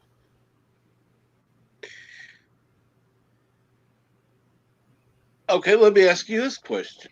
How long would you think copyright should be maintained? It's a dynamic flow. It's fluid. Every situation is different. Every counter situation is different. That's why fair use is like so streamlined right now, like walking on the edge of a blade. I understand. I understand that there are each Laws situation is can't different. be specific, individual to every specific song and movie. No, You've got to set. You've got, if it's going to be a law or a policy, it's got to be uniform. So, how much time do you think? Years, months, days, weeks?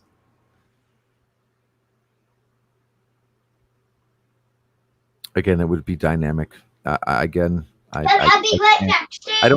have an answer as far as a direct answer to that, because that's something that would have to be, you would need more data to come up with. okay. What if You somebody just can't said, arbitrarily say a number? That wouldn't make logical sense in the slightest. "Well, see, right now, that's not how it's done. 75 years after the original owner's death. But what if it was just 25 years after the work was created?"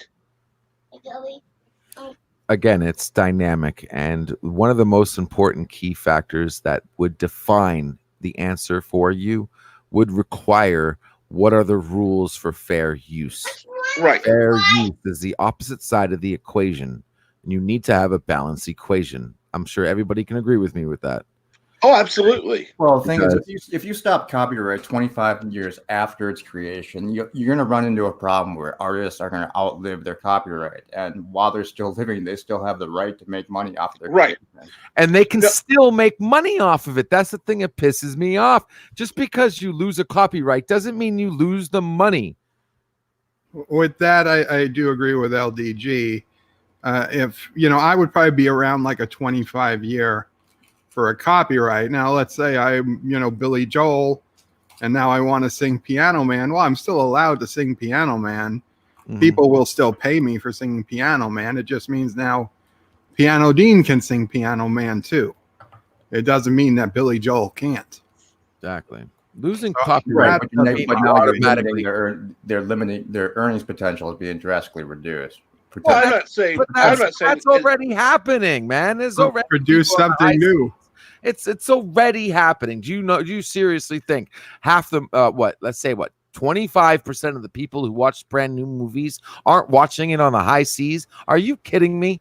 What bothers It's me already about happening. copyrights, But Okay, people go to the well- movie theaters knowing that they're giving money to the people who made it. That's what it is today. That's the when you support an artist, that's why they call it supporting the artist. You're supporting the artist. Same thing when you go see a movie at a movie theaters, you're supporting the creator. Okay? I mean, what I find Sorry. ridiculous about copyright is that it is generations longer than a patent. Right. You can It's create a new ridiculous. product or a new drug, and in 10 years, everybody in the world's allowed to rebuild that and create it. But if Yeah. I create a song, it's 75 years after I'm dead before someone else is allowed to sing that song for free. That's Well, right, ridiculous it's to too me. long. Patents I should think be it should cut off at the death of the creator. No, it's a combination of a copyright's details and the fair use details. The amount of time is irrelevant. Well, I think it's relevant. I think Oh, that should be I do. similar to patents, and I that do. yes, you get exclusive use of it. You created something to this world. You get exclusive profits from it for a set period of time, after which other people are allowed to use it. You're still allowed to create something after the patent expires. If you're making the best television and you have the television patent, or okay, maybe that's a bad idea, but you have the best widget patent, the best widget, you can still make widgets. If people like to buy your widget, they'll keep buying your widget. But if Sony wants to build their widget, they'll buy a Sony widget. After 10 years or 13 years, whatever it is, then everybody gets to do it. It's not that you've lost money. It's just you knew at the onset when you applied for the patent that you were only getting X number of years protection. Okay. And I would, obviously we can't go back and change it for content already created, but starting tomorrow, I would say, from here on out, anything you copyright, the copyright is X number of years, whether you're living or dead or whatever. Because frankly, dead doesn't mean anything because that just passes to the estate. Right. Okay. And that's a great way if you look at it in a linear percent. Unfortunately, I think there's a better way. You're looking at a timeline as far as certain rules. I'm speaking about you have copyright rule, fair use rule, and it goes on forever. There is no timeline. As long as these two checks and balances, the good and the bad, and are level, are fair, are good, it can go on forever. The original. You're proposing a completely impossible scenario. No, absolutely not. How do you? Why would because who's going to decide what's fair every single day of every single year for every single product? And you're going to give up before you're going to give up before trying to figure that out. You're just arbitrarily saying who's what. Of course, we're going to need to figure it out. We need to sit down and think for this. But you just said every single one would be individual. Is every single movie and every single song going to go to court? No. Every single new occurrence adds to the equation. That's the whole part of a living equation. When you think the theory of relativity changed when we realized time and space were connected, it adapts to each new variable. That's all I was trying to say.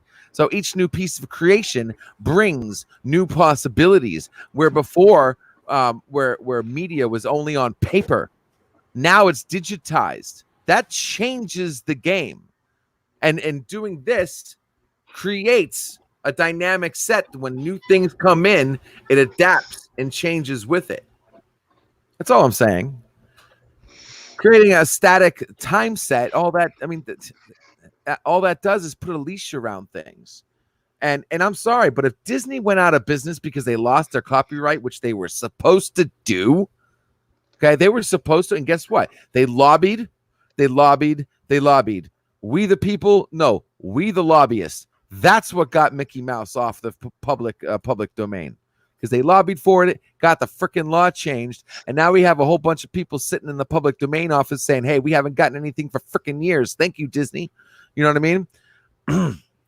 If Disney falls because they lost their patent, they lost their copyright, it's their base system's fault. They created Disney on the wrong premise, wrong morals, wrong business model. And they had thousands of people would lose their job and be worse off. Not if they did it right. Not if they did it right. And that's not some magical words I'm just saying. It's actually it sounds possible. Like magic. I know it does. And so did fire during the cavemen's. Okay. So did the industry of mass production warehouse, mass production, thanks to the industry revolution. That was also sounded magical. And so did computers when they first came out. That sounded magical. We got to break through the next filter and stop with this corporate greed BS and create long structure systems that will that won't collapse because of being based on a rule that forces people to do something. That's not freedom. Are you a communist? Oh, hell no. I mean, I'm just have to ask. No, and I can understand why you say that, but that's when you have to. I mean, if you are, you are. I know other communists. It's okay. Oh, no, thank you. And I'm not even saying that because I actually, I've looked up communism. No, the full details, but everything has.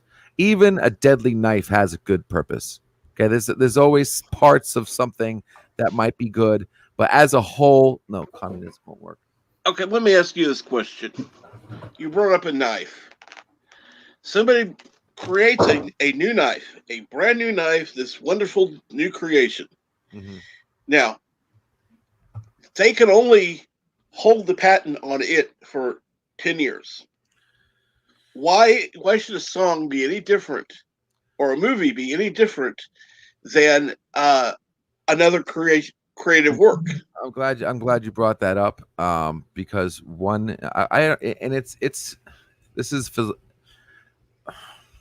I don't believe personally. Okay, and I know I need to put more thought into this or whatever, but I see a divide between works of art expression and physical tools doing something like creating a knife.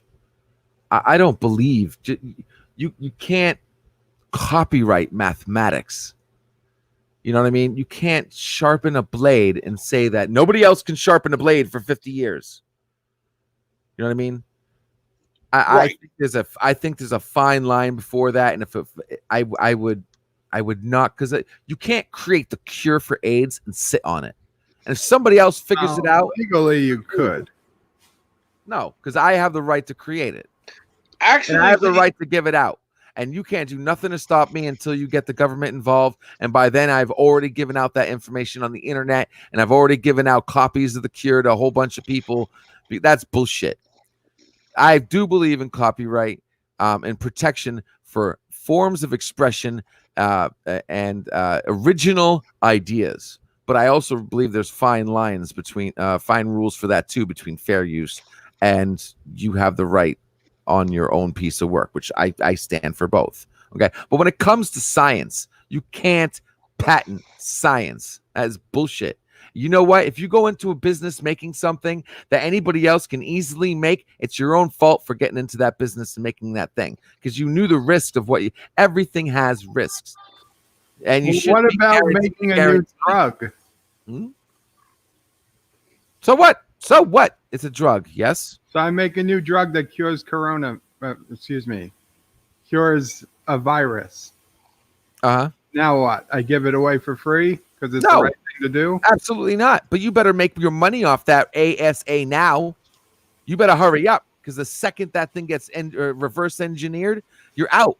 But you knew that going in. It could be reverse engineered in a day. Yes, exactly. So you better make your money off of it. Nobody should waste their money building a cure for a major disease. Yes. Because they have one day to make a profit on it. No, incorrect. That's exactly what you just told me. Okay, yes, but you got to read between the lines. I have to speak a certain way sometimes. How many days do I get to make a profit off of my cure? There are other ways to make profit. That's just why. No, there's not. Yes, there is. $1 billion researching a drug. Just like websites. $1 billion on research and trials and all these things, test tubes and all types of shit to get this drug ready and safe. And now every other competent drug company would be able to look at my drug under a microscope and say, oh, I can see what this is. I could make it myself now. So do they get to make it because they know how to make it? With all due respect, reverse engineering a drug is more than just looking under a microscope. It's not like the average Joe can just has the technology and the resources. Not the average Joe, but the average biomechanical and biomedical engineer. If you're going into business, probably could. If you're going into business to sell something that can easily be recreated after you finish it, then your business model is flawed. What if I found that the cure for the virus was mixing 2% apple juice with 3% pineapple juice and 4% orange juice? Then you tell the world and move on to the next idea. But it cost me millions of dollars to figure that out. No. What you just said did not cost you millions of dollars. You just said, what if I found out mixing juices in my local refrigerator? Like, you didn't spend any money for that. If you easily find out the answer, the cure for cancer, and it took you $5 to do it, tell the world, move on. Don't try to be a millionaire off of it. You're already going to become rich being the person who invented a cure for cancer. You're already going to get millions from that. Don't sell it. That's stupid. Sorry. Well, see, I would. Okay, wait, stop. And I didn't answer Berta Prey's original comment, and I want to make sure that I satisfy that. Okay, I get what you're saying. I Right. really freaking do. But okay, we're here for us. We're not here for your pocket. Okay, if there are other ways of making money, I know that sounds magical bullshit device, but it's true. I've seen it. You need to recreate your business model and let that business model equal creating the cure of cancer while making money. It is possible. Do you know what happened to banks the second they realized they could make money off other people's money? It blows their freaking mind. You got banks making money, millions of dollars, and all they're doing is using other people's money. Hey, Oh my God, it doesn't cost us a dime because we're using other people's money. And what are they doing with that money? They're putting it in their freaking pockets. You don't see a dime of my money that's making them make money go back to me. Well, nor do you hear about it. Nor do you hear about banks saying, we cash rewards. Now, you might hear some cash rewards, whatnot. But if you knew how much they could really give back to you, you'd flip the hell out.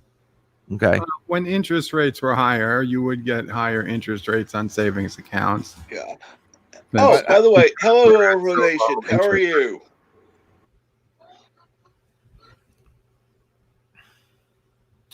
Greetings, It's not like everybody. it's not like the bank is literally just hoarding that money in a giant vault. It's going back out and relending. It's how our economy works. I would agree with you, but before I agreed with them, I would want to see absolute transparent documentation, because at this moment you can't actually say that right now with any guarantee. You don't know how much is going where, how much is going there. You just don't know. We can say, oh yeah, well, it's going back, and you can say it, but where's the proof? Let's see it. Where's this transparency I keep hearing about? Okay. They're a publicly traded company. You can read their entire balance sheet if you want to. And you can see where all their money is going to. Listening on And then the somebody earnings call. please do me a favor. Someone please make a YouTube channel about it. I would be a subscriber. Break down what the banks are doing, how much they're making, how much is going here and there, and how much better it could be if they just changed it. I'd watch. Because unfortunately, I don't have the time to go through all that. I know for a fact that banks could be a lot better. Well, I mean, I do have to agree with Sinbad, about that there is some transparency, and oh my gosh, it's Andy Tricker. Oh God, I better say this before 50 cents less for my burger. I better say this before he comes on. What I was going to say was that, oh Lord, forget it. It's Andy Tricker. What? What did I do? You made me change break my concentration. So I just thought I'd blame you. Okay. Are you going to arrange us by birth date again, Anti-Tracker? Guys, I don't need to break the stream. I got dizzy when you were doing that, and I wasn't even drinking.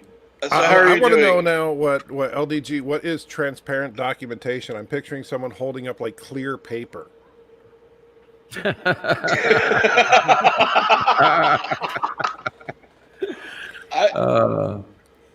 Well, I mean, transparency. No, I get it, but it's just Yeah. this is the way you phrase it. It's like Oh, okay. transparent My choice of documentation. words. I do. Yeah.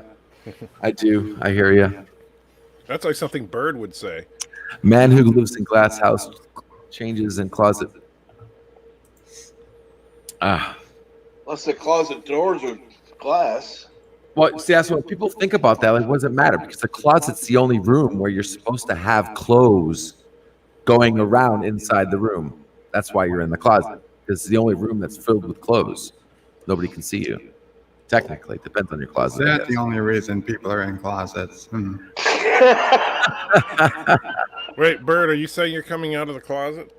He's never in the closet. Oh, okay, there you go. Bird is not hiding it. He's There's open nothing about being it now. hidden. I love it. I love it. Bird, we're all very proud of you, man. It's brave. Brave. But yeah, so too much fun. Oh. So what are you doing? What are you up to today, Andy Trucker? Working. Already at it? Well, I start work in 45 minutes when my shift starts. I worked for a couple hours this morning, overtime, and then I've been working on a video for the last hour and a half, and then now get to go back to work in a little bit. But I saw that Captain Trek was streaming, and I was like, oh, I'll say hi to everybody.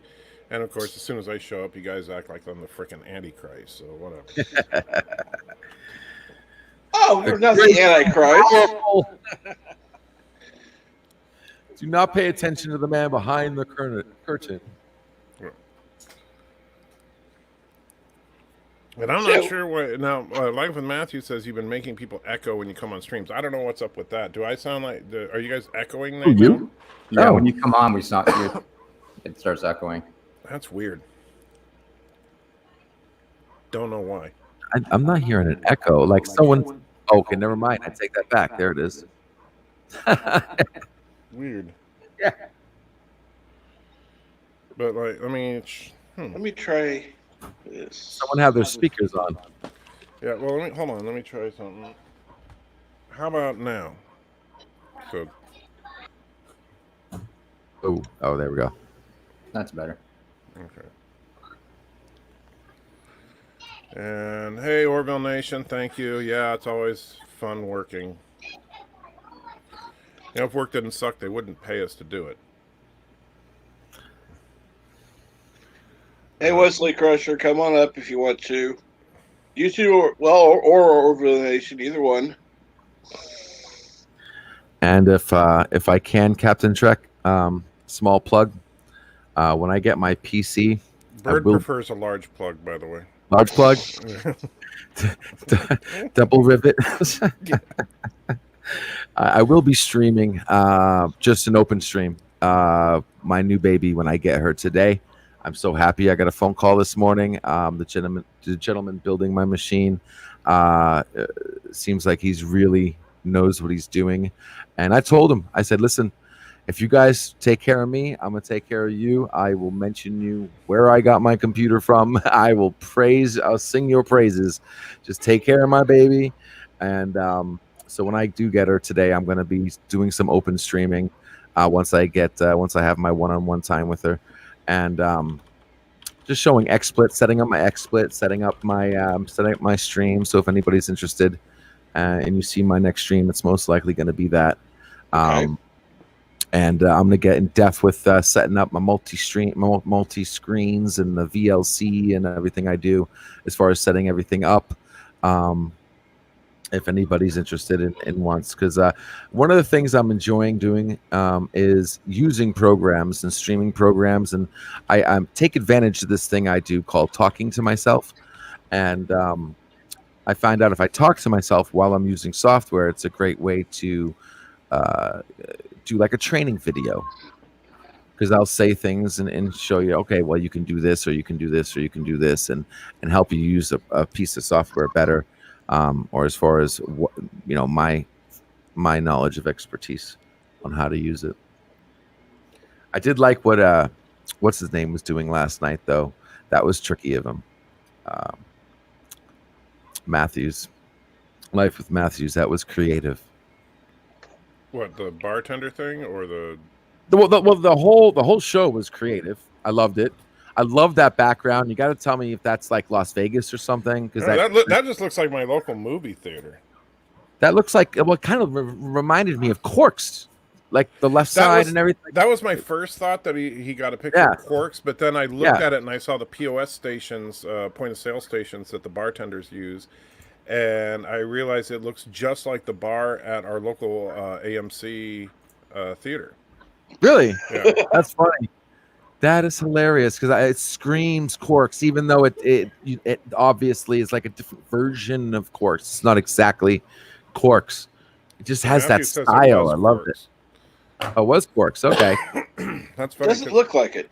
Yeah, I mean, it does and it doesn't. It has Yeah. like a weird It's probably just because it's taken from an odd angle, and odd used, angle. Yes. and you're used to seeing all the characters. Like, where's Morn, right? If it's Quarks, Yeah, where's- it's not Quarks without Morn sitting in that first seat. Photoshop more into that, man. Totally. But even it looked brighter. It looked really the background looked really nice.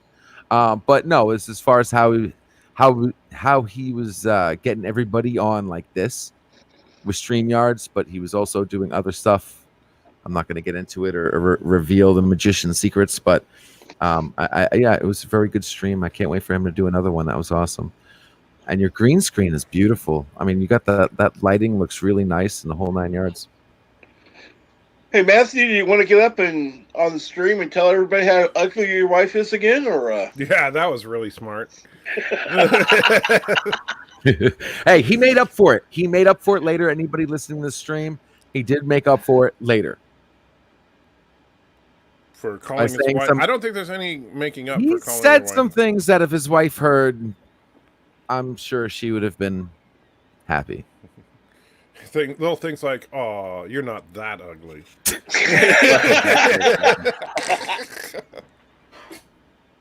Oh God. Captain West is backstage. See, that's the thing. It doesn't let me. When you go, Yeah, like when Captain Matthew Trev, can't you get can on go camera. into your settings and set it up so it beeps at you when there's a Am someone I in your wanted or background. not wanted here? Let me know how to do that, because it doesn't let us scroll down. Greetings, birds, turds, and nerds.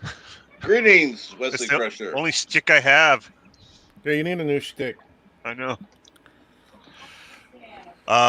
And why are you wearing a paintball mask for your This avatar? this is my virus protection.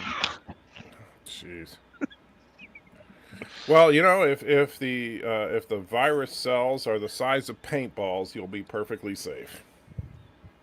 Absolutely. And this is actually my airsoft gear. Oh, sorry. So the size of BBs. That's much better protection. Yeah. Face mask. I have the Blizzard group up if anyone wants to join that. If we want to start playing Blizzard games. Sweet. I wanted to check out the remake for StarCraft and Warcraft 3. I have yet to check that out.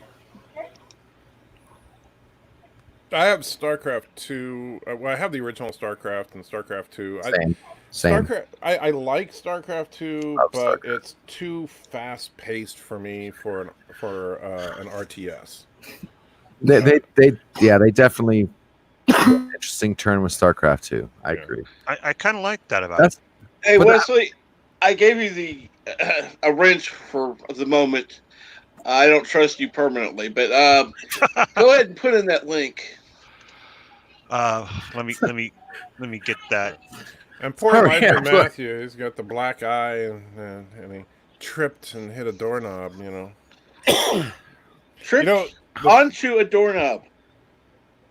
yes, haven't you ever seen any movie that featured a battered housewife? That was always the excuse. And yeah, it's not hard to imagine that life with Matthew's apparently hideous-looking mountain of a woman wife threw him into a doorknob. You know, it's I have a phone But call. what I want to know is, golly gosh darn, what did he say when that happened? he said, "Oh, darn it." All right, so it's not a permanent link. Apparently, it only lasts for a day, but there it is in the chat. So it should take you to the Blizzard group I just made. Cool. Because so far it's only me and Antitrek are on there. Oh, okay, yeah, I was gonna say I don't have to join it, do I? Nope. No. Well, you did last night. Right. So After I anyone else who walked you wants through to- it. Yeah. He said, ouch. Of course, he said, ouch. Hey, you guys are picking on Matt. He did not say ouch. He said, golly gee, that's smarts.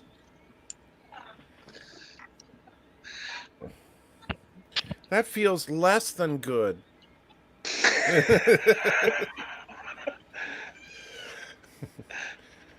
Well, at least did he say ask his wife to come over and give kisses? Kiss my boo boo, make it feel better.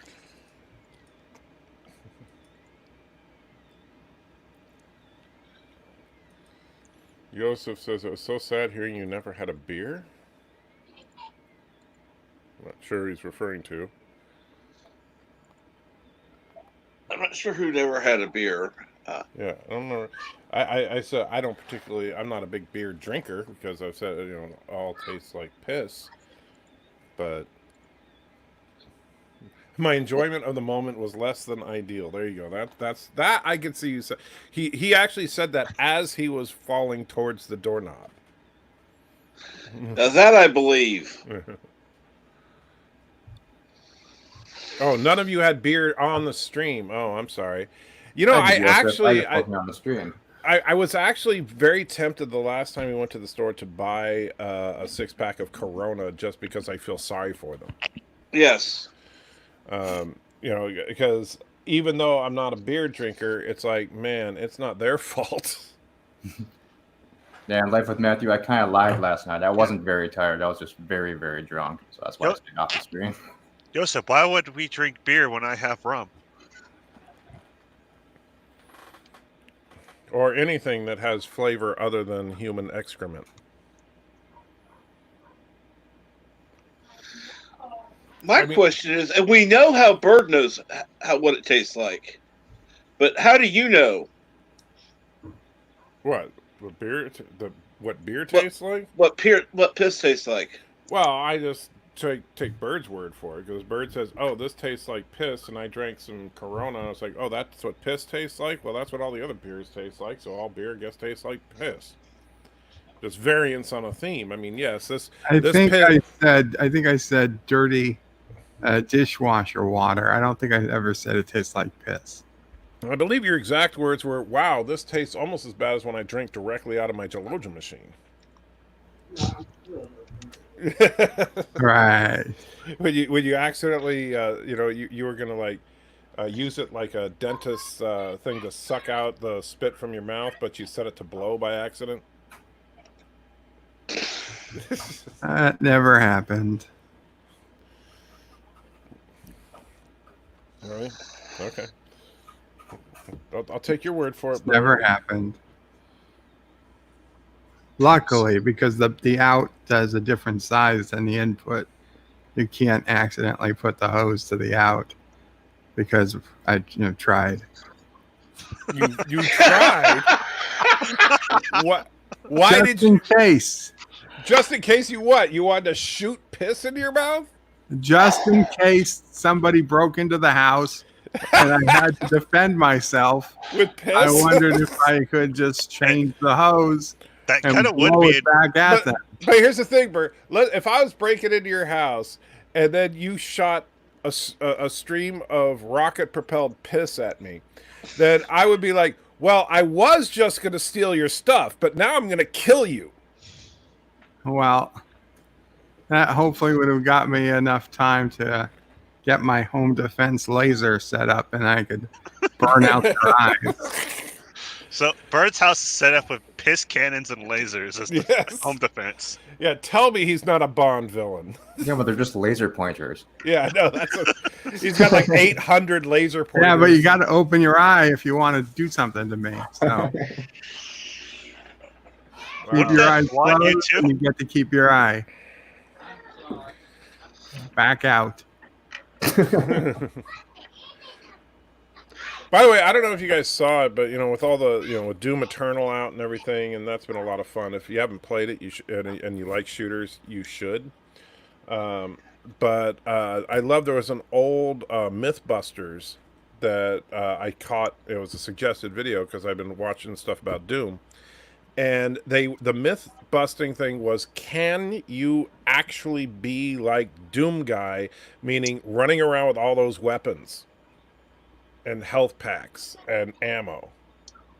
And so they set up a warehouse to be a level from Doom, and they did a control run by having the guys like with just one gun run around, shoot all the monsters and get out the other side.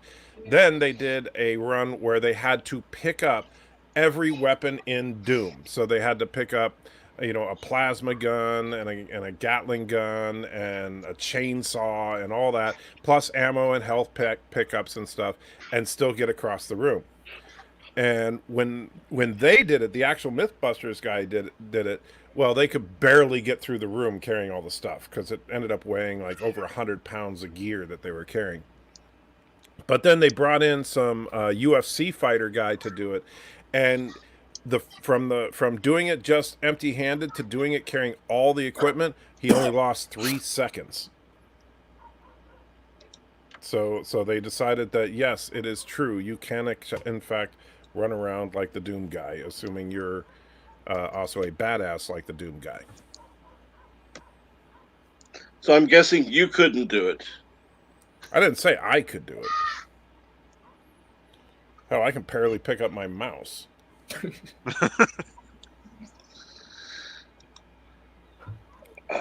My hand, yeah, I can understand that. My left hand is arthritic right now, so it's forget it. Yeah. And of course, Bird, he'd just run into the walls and explode, and immediately claim victory.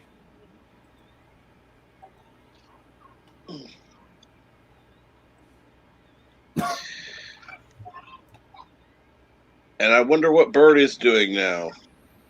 He's probably playing with the Gelogia machine, just making sure that he didn't set it to blow again. Piss cannon target practice. Yeah. Poor Sassy's like running around the house and he's shooting at Piss everywhere. In fact, I'm working on Tabletop Simulator to see if I can get anything to work. Someone was talking about that yesterday. I think it was number one. Number one, was it? Yeah. Yes. I want to check that out. That's on Steam, right? Mm-hmm. And he's going to be hosting something later today. Are you guys going to play a game on there? I thought you said tomorrow. I thought you said Friday. Sorry. Oh, okay. I thought we were talking about the stream. Yeah. Setting up some Risk or something. Hell yeah, man! I'm down for that. I've got Tabletop Simulator. What is it? Does it have presets, or is it you make your own tabletop game? Well, I mean, it's make your own, but obviously because it's Steam, there's a ton of pre-built games. Is it downloadable content for money? I mean, it doesn't matter. I'm just asking. There are downloadable ones for money, but the ones we're talking about are free ones made by the community. That's good. I don't think there's an actual Risk or Monopoly that's an official version. Yeah. Yeah, exactly. It would be that creator's version, obviously. And I would just caution in that. I don't know. I've got it, and it looks great, but I really haven't been able to make heads or tails out of how any of this would really work. The graphics are how the graphics are excellent. It's really? Just They're a little dated. It's good enough to play what you want to play, but don't expect like 4K resolution kind of stuff. Wes is a graphics snob. Yeah, I am. Well, it's a board game. It's not like you need. It's good enough quality. It looks like the older Skyrims, kind of. Okay. Something that came off our Xbox. I wonder if you can go as far as like making a card game, like a version of Magic or something, or Yu-Gi-Oh. Oh, yeah, I think. With automatic, even as far as like hit points and automatic stuff where you're not doing things by hand. I'll check it out though. There was a Risk that was just released a month or two, free to play. That's cross-platform. A legit Risk. Not made by Ubisoft, I hope. SMG Studio. Beautiful. Free to play on Steam.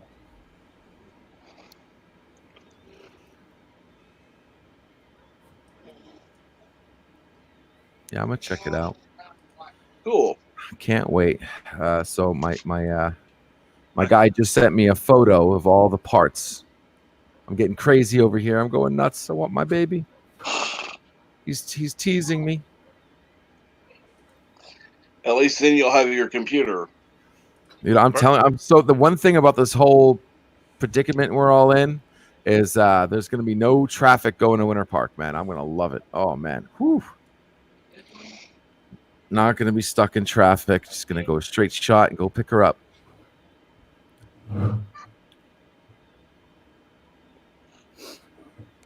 And then you'll be on your way there, and you'll find out that, oh, we're sorry, all travel is restricted. Like, no, this is essential. This is essential. Let me pass.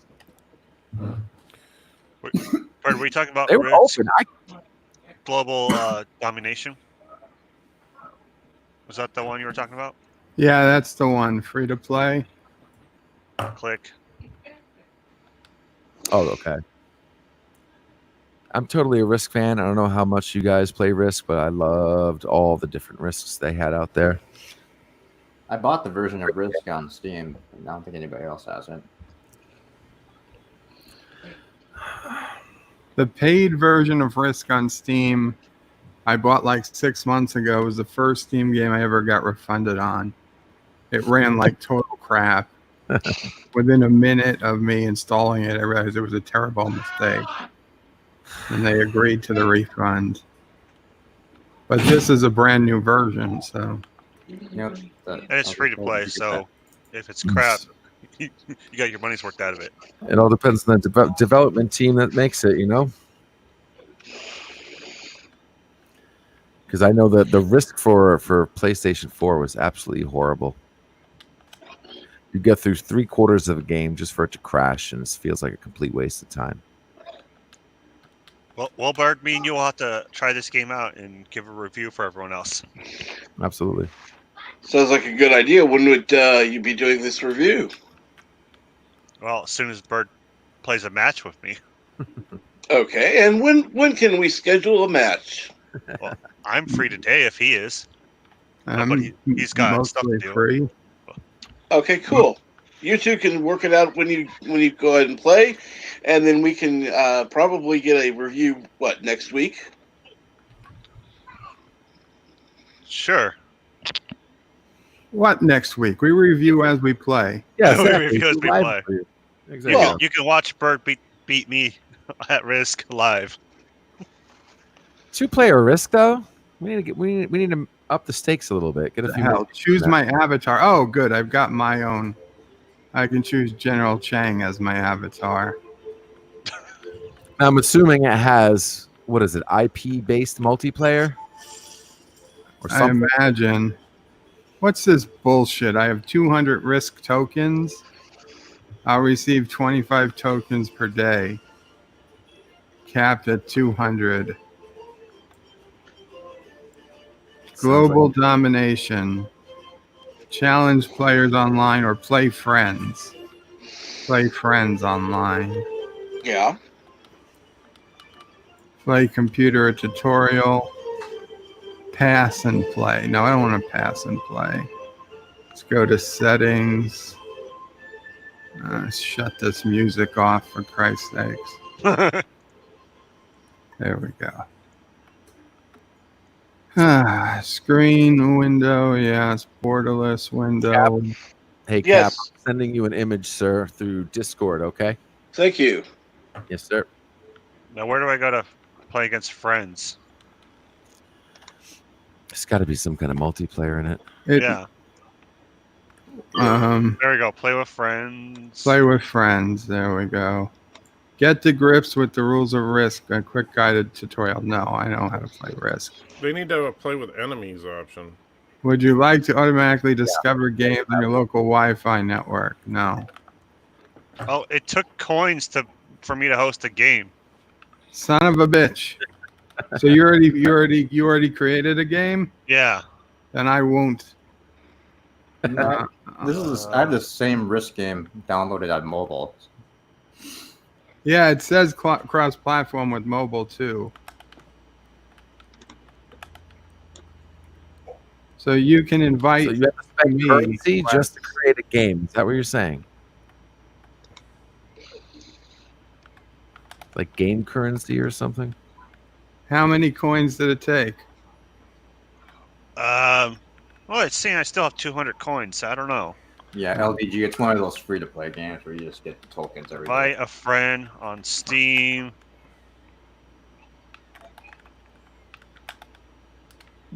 I am not seeing you on my list, Bert. Oh, Oh, there you are. There you are. There we go. There you go, Cap. Okay. That's the teaser Oh. one. Oh my. That's I mean, I wish my monitor was 3D right now. Oh god. Just reach in there and grab all that. The only thing I'm pissed off about it is I got a bronze I put in 1000 one bot just so it's just not the two of us, but Count the Slick. Okay. That's fine. is that good? Sounds good to me. This is a practice run because neither I one of am us. sharing the screen if That's fine. if Captain Trek wants to put it up. It's up to him. Well, let me see here. This is a practice run, Bert, because neither one of us know what the hell we're doing. I agree.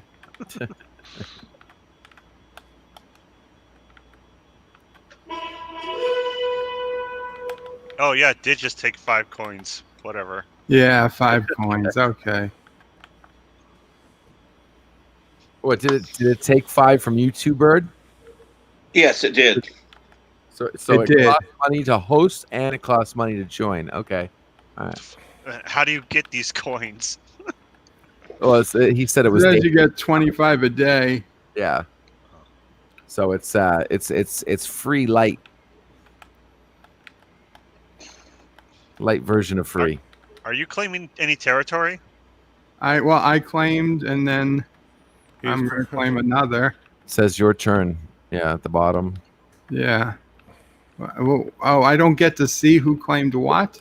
Yeah, I put Fog of War on. Son of a bitch. There's no fog of war in Risk.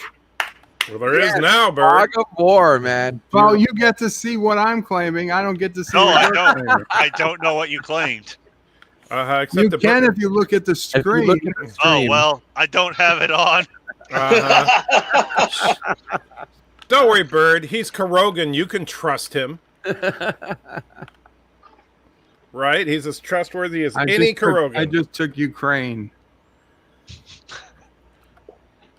So now you're going to tell him what you took just so that he knows? You want to make sure that, well, it's on the screen so he could see it, but I just want to make absolutely sure. Oh, that's some honesty right there, brother. I respect that. That's some He's definitely honest. Yeah. To a fault. Right?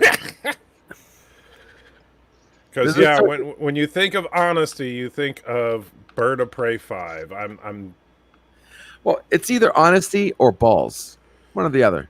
Because this could be completely confidence that he that doesn't make sense because he doesn't have either.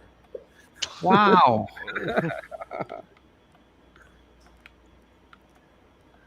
I don't think you wanted to be saying that, Anti-Tracker, with Mamo Prey there. Uh-oh. Okay. Whoa, I don't like the way she Pray said does that. not forgive or forget. Uh-huh. You mean the woman that you're holding against her will, and she even admitted it on the okay. Thought I heard shackles. It says it's my turn to claim, but there's nothing left for me to claim. Now you start doubling up. Oh, okay. You click on your existings.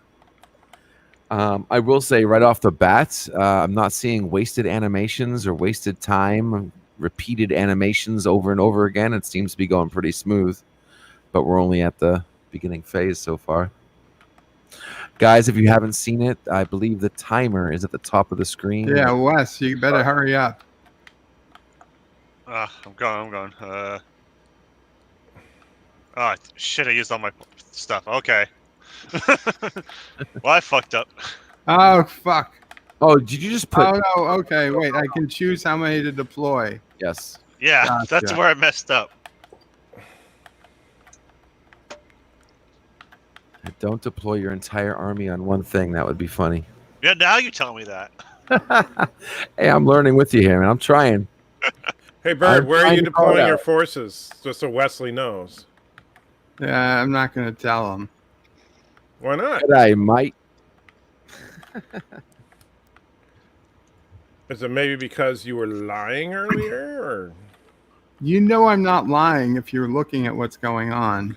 I'm kind of killing demons right now, so no, I can't really see You're what's killing going on. You guys demons. are gonna laugh when you see I'm where sorry. I should correct myself. I'm killing Kurogans. where I put all my forces at. It's Yeah. Wesley Crusher's turn. He has 4 troops. Where did you put all your forces, Wes? I don't even see him. Yeah, wait, unless he's America. Oops. Yeah, or in Asia. It's the only thing I could think. What did you just do? Move into Mexico? Oh, it's opponent's turn. Oh.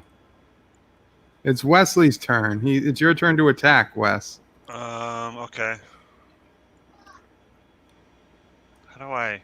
I don't get this fog of war. Oh, you only get to see one territory beyond your territory. I think that's what it looks Oh, like. that's bullshit. That's That's not how this game what is played. That's why you're seeing. Yeah, okay.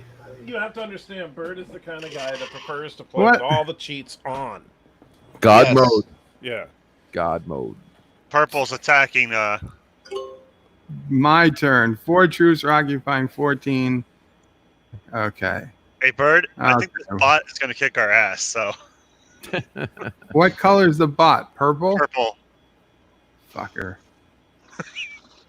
Where did you put your armies? Right. Well, you can kind of guess, can't you? Because Yeah. Really? I- You I have see- 3 on- I see where some blue is, so I can guess where your armies are. Say goodbye to Central America, Wes. Oh shoot! How do He's I gonna, attack? he's gonna take over Mexico. I don't know. West probably has all. of the Alexa, armies play in California. notification. You want to put all 6? You got 1 left. And make sure you tell Wes exactly how many he has. I don't understand how to attack. Click on the 6. Then you say how many of those people are you attacking with, and then hit OK. Because you don't have to attack with all 13. You can attack with Right. 6. And then hit yes, then hit check mark. And then click on the place you want to attack. Or not. Okay. Something weird. That's what I did the first time. You were still in deploy troops. Oh, okay. See what happened right there? Every time you clicked it was a roll. Oh, Saw that? so I deployed my troops. But it still says Okay, now it's time Oh, to attack. you Now attack. it's time to attack. Yeah, move, deploy, attack. There we go. Oh. Win chance 100%. Oh, there goes That's- Mexico. Yeah. They're all in the United States, I see. Eastern. we see it. Yeah, you're I think dead we'll in be there. fine, and I don't know. in Eastern United Mexico. States could take you down. I think we'll be fine in Mexico. I don't know. I got to break purple. Got to break purple up here a little bit. All right, guys, have All right. fun. I got to go to work, Hey, so see you guys okay. later. Thank you for coming on, and have fun. Hey, Bird, but West gets to do a deployment, so he's going to overwhelm that army of 10 in Mexico. Shh. He can pull back. There we go. I think. Shit. Now I'm going to pull back. Continue to fortify. Yes. And then yep. Whoa. There we go. Good. There you go, Wes. You got 3 troops you can add. And you added it to Eastern Siberia. Wow, I would have taken out his army of 10 and then wiped out South America. One territory for another. Bird is always cheating. This fog of war is hilarious. That is hilarious. Click my own avatar to access the public chat. Oh. Counts 5 troops for count. That was it, Wes? You suck at this game. My forces are too much in one area. I can request an alliance. We can ally against our common enemy, Wes. This purple bastard. Or maybe I can ally with the purple guy. Yeah. Oh, you can't ally with an AI player. Okay, so I get a bunch to put down.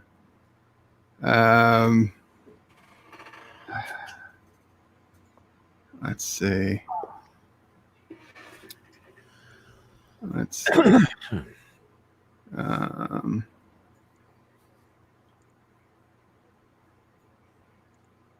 Yeah, let's just put them all. Let's put them all here in East Africa.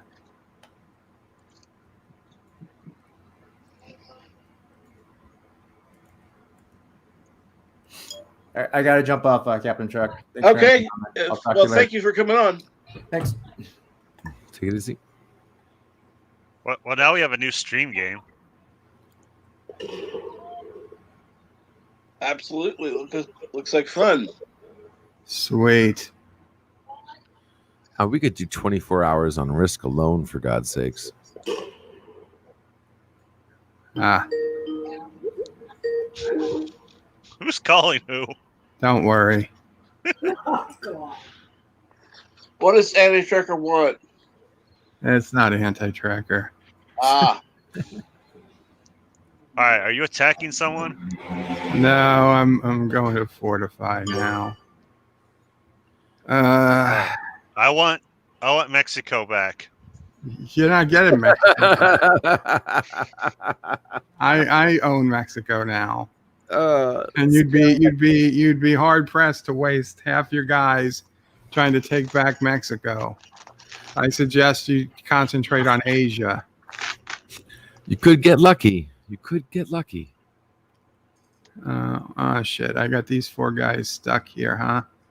I should have. I wonder if it. I wonder if it follows Snake Eyes or 666 rules.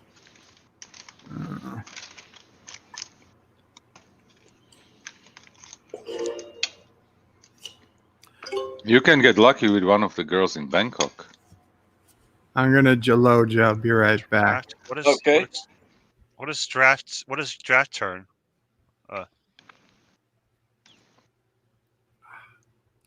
Draft is when you put down your armies. Okay. Yeah, draft, yes. That's the beginning of your turn. You put down your armies. There's attack. You're not now. You're attacking. And then there's fortify. Well, make sure you get your one place. Take over one territory. Get your risk card. No, I just want to fortify this turn. But you don't want your risk card. You don't have a 1 territory somewhere that you take over a 1. If you don't get your risk card, you don't get your matches. You don't get your matches, you're gonna get overrun. Oh, okay. That's what risk cards are the most important thing in this game. So at minimum, I would say shoot for at least 1 territory. I've actually skipped my attack turn. Oh, see, now you're in fortify. So yeah, never mind. Go ahead and fortify. How do I do that? You click on territory. And then click on where you want to put them, and you tell it how many people you're putting over there. Oh, okay. I'm sorry, I didn't know you were that new to Risk. My fault. I have not played even the board Yeah, if game you don't already. attack, once you go to fortify, you're screwed. Yeah. Okay. So Now I know what I'm doing. Okay. Yeah. Also, every time you attack and you can conquer at least 1 territory, At least 1. you get a card, which is important. Okay. And then when you get a match, when your cards match, you get a card, a group of 3, and then you can trade them in for more troops. Now, I don't know how the rules are on this one because there's different rules, whether it be the amount of troops increases depending on the count of the okay, so if you get the first match, you get 3 units. The second person who gets 3 match gets 6 units, and so on and so on and so on. Or is that different? Because I'm just not sure of this particular rules on this game version. It should go up each time somebody turns in a set of cards. Mm-hmm.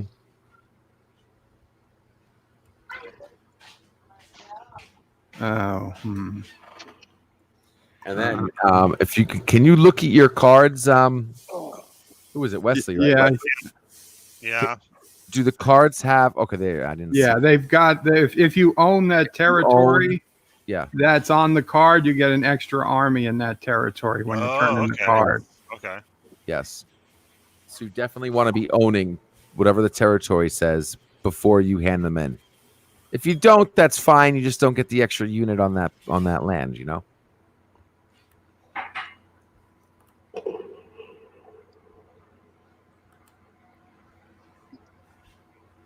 Well, I've got a Ukraine card, and that's pretty far away from me. So But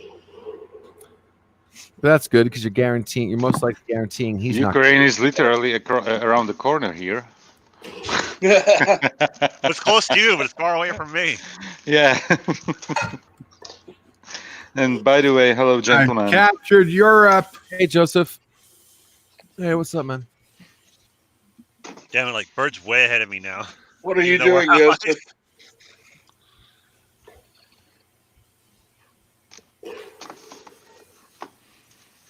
Booyah. Oh, shit.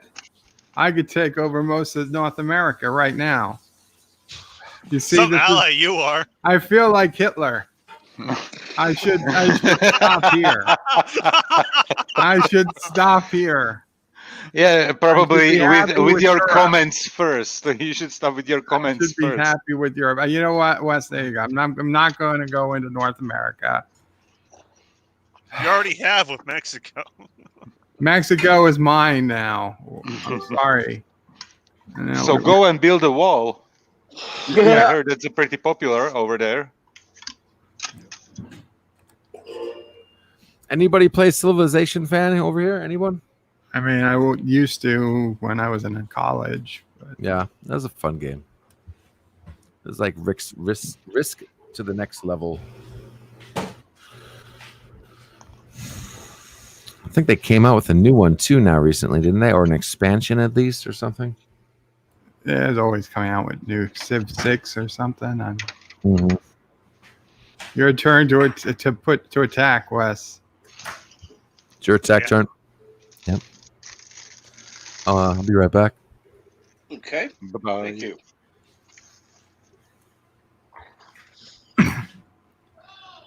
So how's the game going so far? Excellent for Kuroga. Good. We have a Wes, you small didn't bridge. attack anybody. Yeah, I did. You did? Yeah. I didn't see it. You. Oh shit! Purple just got 12 troops from trading in cards.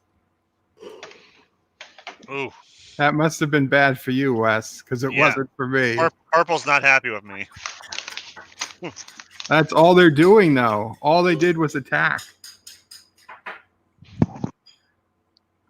Nice. I took over 2 of Purple's territories, and they just took it back.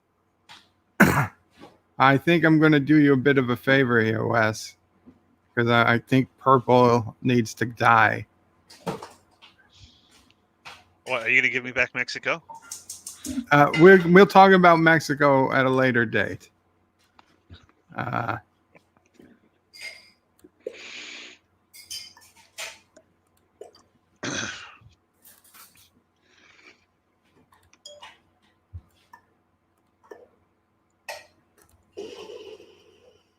Yeah. Okay, Wes. Let's put it this way.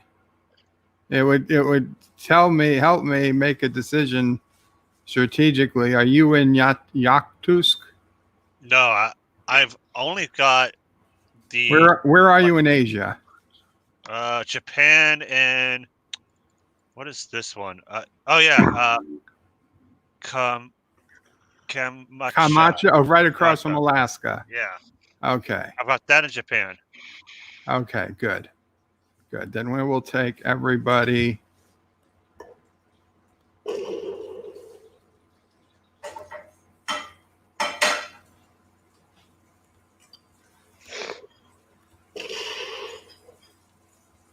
we go.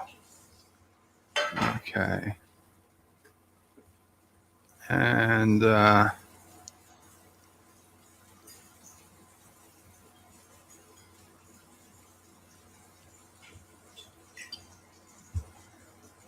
Well, so other than Asia, you've got like what, the rest of the world other than North America?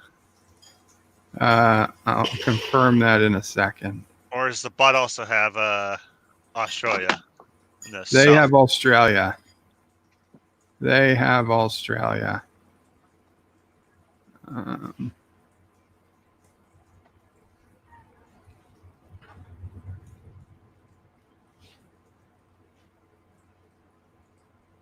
What the hell is going on? How many do I want?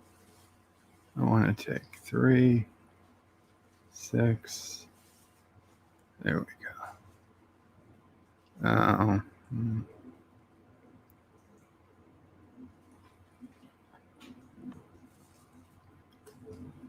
Okay.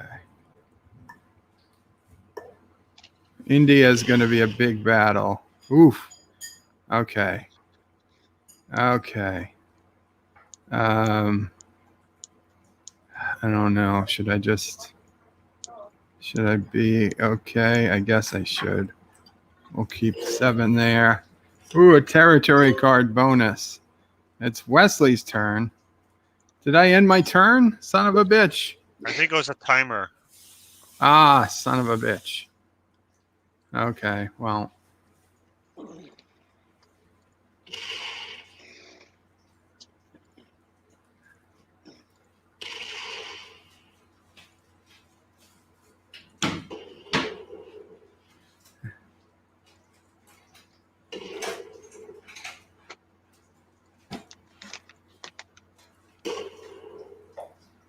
Oof.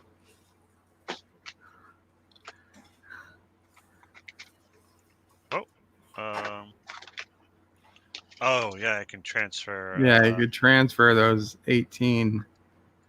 Although it's got to be connected, I think.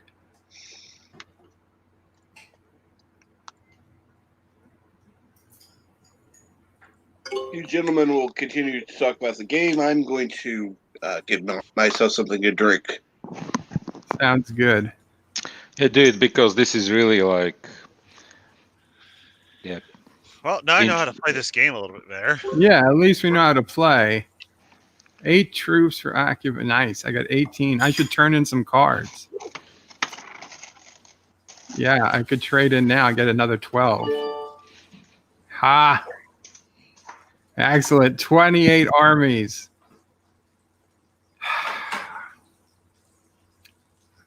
Wes.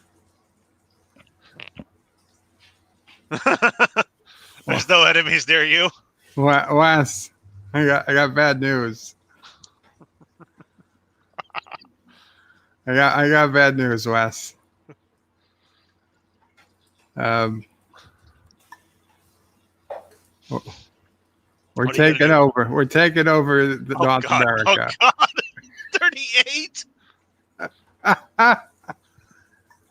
Oh, it's okay, Wes. It's okay. I will let your family live in there, wherever it is that they live.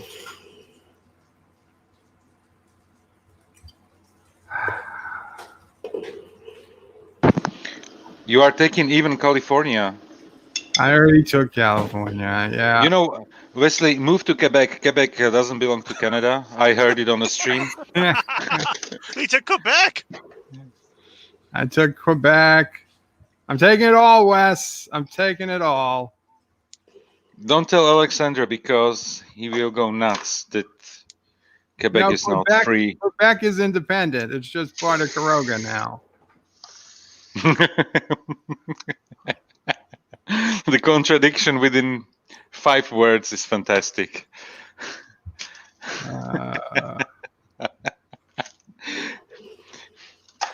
remember this for next game. It's free under Koroga. Yeah.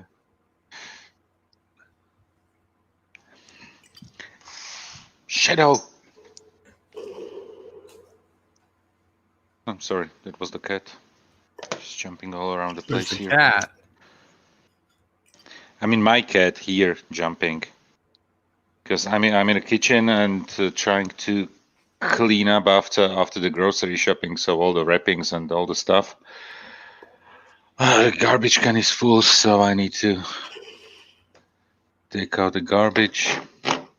What they decided right now to do. Oh, there's 18 armies in Indonesia. Looks like West lives another day. I can't take him with just 21. See, defense has an advantage. So 21 is not going to beat 18. I guess it's fortify.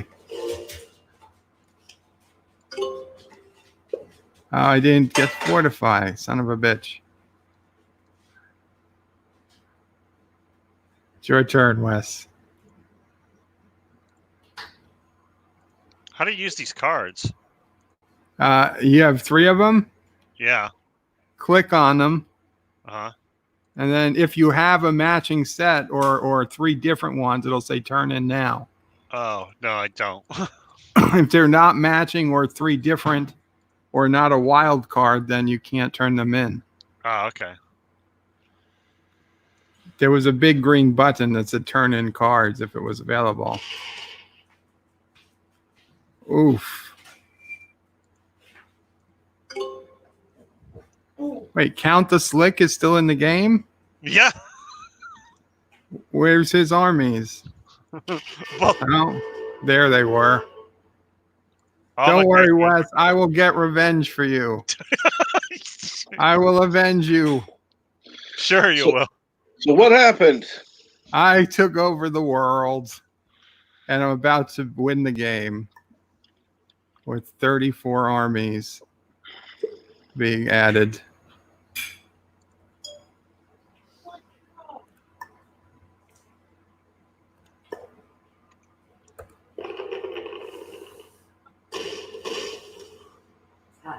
All right, so report Birdo Prey 5 as cheater. What the hell's going on? Why is this taking so long? This used to just take one time. Oh, there's that many armies there? Yep. Boo. Okay. That's fine.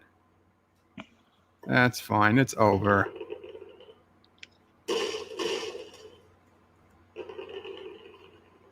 Oh, that sucks. Do you have enough Boom. forces to finish him off? Huh? It's enough.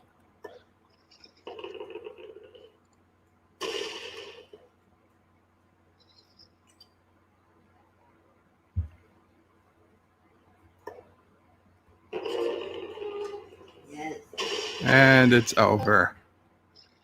Territory card seized. I've conquered all my opponents. Victory. Thank you, Wes. It's a good game.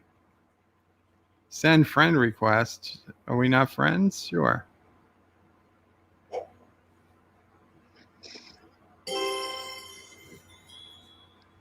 I love it, actually. This is actually a really good game for playing Risk. It's actually excellent. I don't know if anybody's still here. I'm still here. Oh yeah.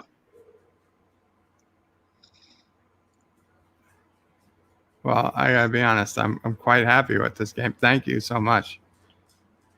It's not Tabletop Simulator, but I think it's better because it's free. I mean, literally free if anybody wants to download it.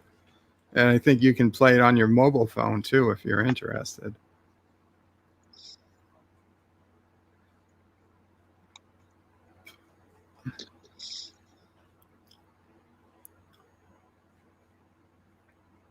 Was it boring for everyone else to watch, I guess? No, not at all. I think Joseph's asleep. LDG left. Oh, there were comments, huh? Ukraine isn't that big. New Bird quote. Now Cinnabon wants to play. Oh, next time, Cinnabon. Bird is breaking the treaty. Bird breaks treaty because he's a jerk. Now Wesley will learn why he should have built a wall. Hail the God Emperor, Bird of Prey. Yeah, I moved all my forces away from that border. Thomas' Bird of Prey will never play again, so he remains undefeated. And why is there a big river going through Russia? Aussie. Aussie. We took Aussie at the end.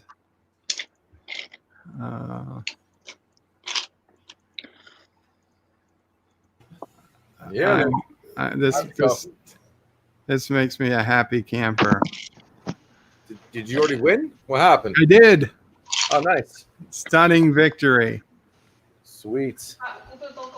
I avenged Wesley's defeat too. Did anyone get a match?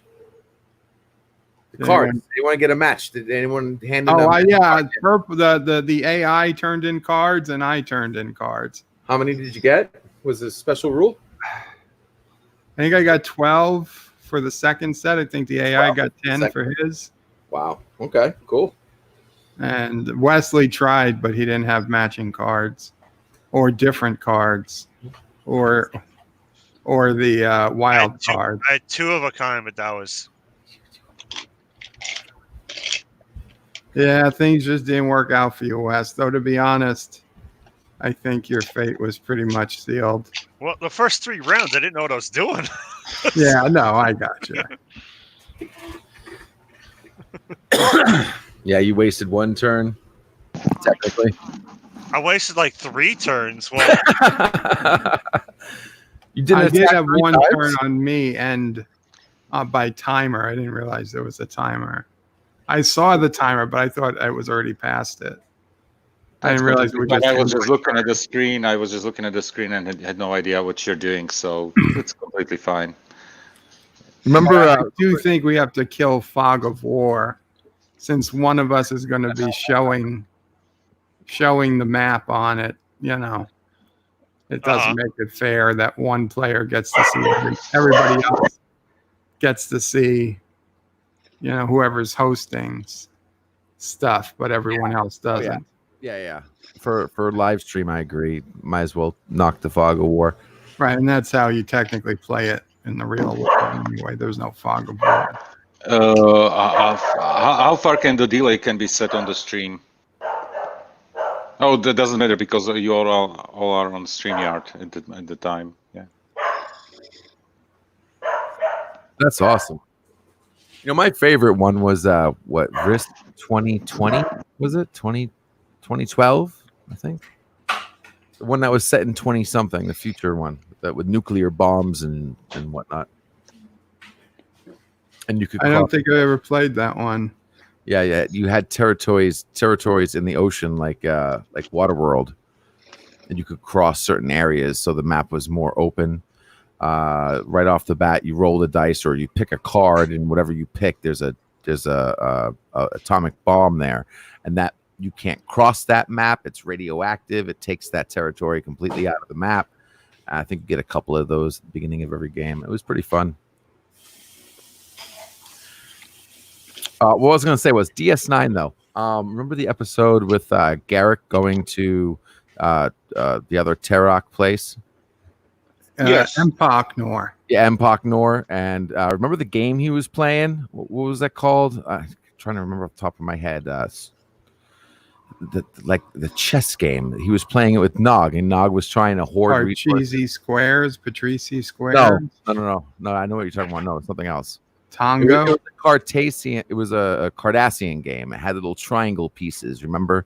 And he found one in the station, and he was putting the pieces back, and he was talking how the game is a game of not just hoarding resources. It's strategic. You got to make a move. You got to calculate if I do this, do I lose this or do I gain this kind of thing? And it's called Kotra. Kotra, yes, thank you.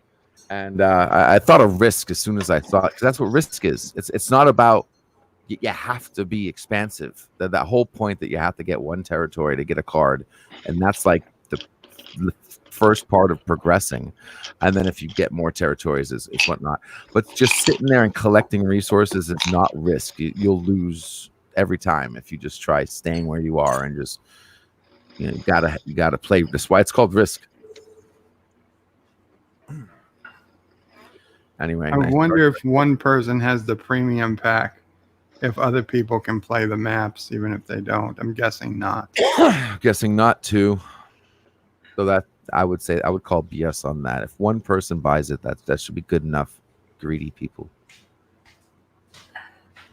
It's a risk game. You got maximum 5 people playing. At least one of them. So you're so greedy that you're gonna guarantee all 5 people have to, like, no one's gonna freaking play. I mean, one person has it per 5 people. That's enough profit, is it not?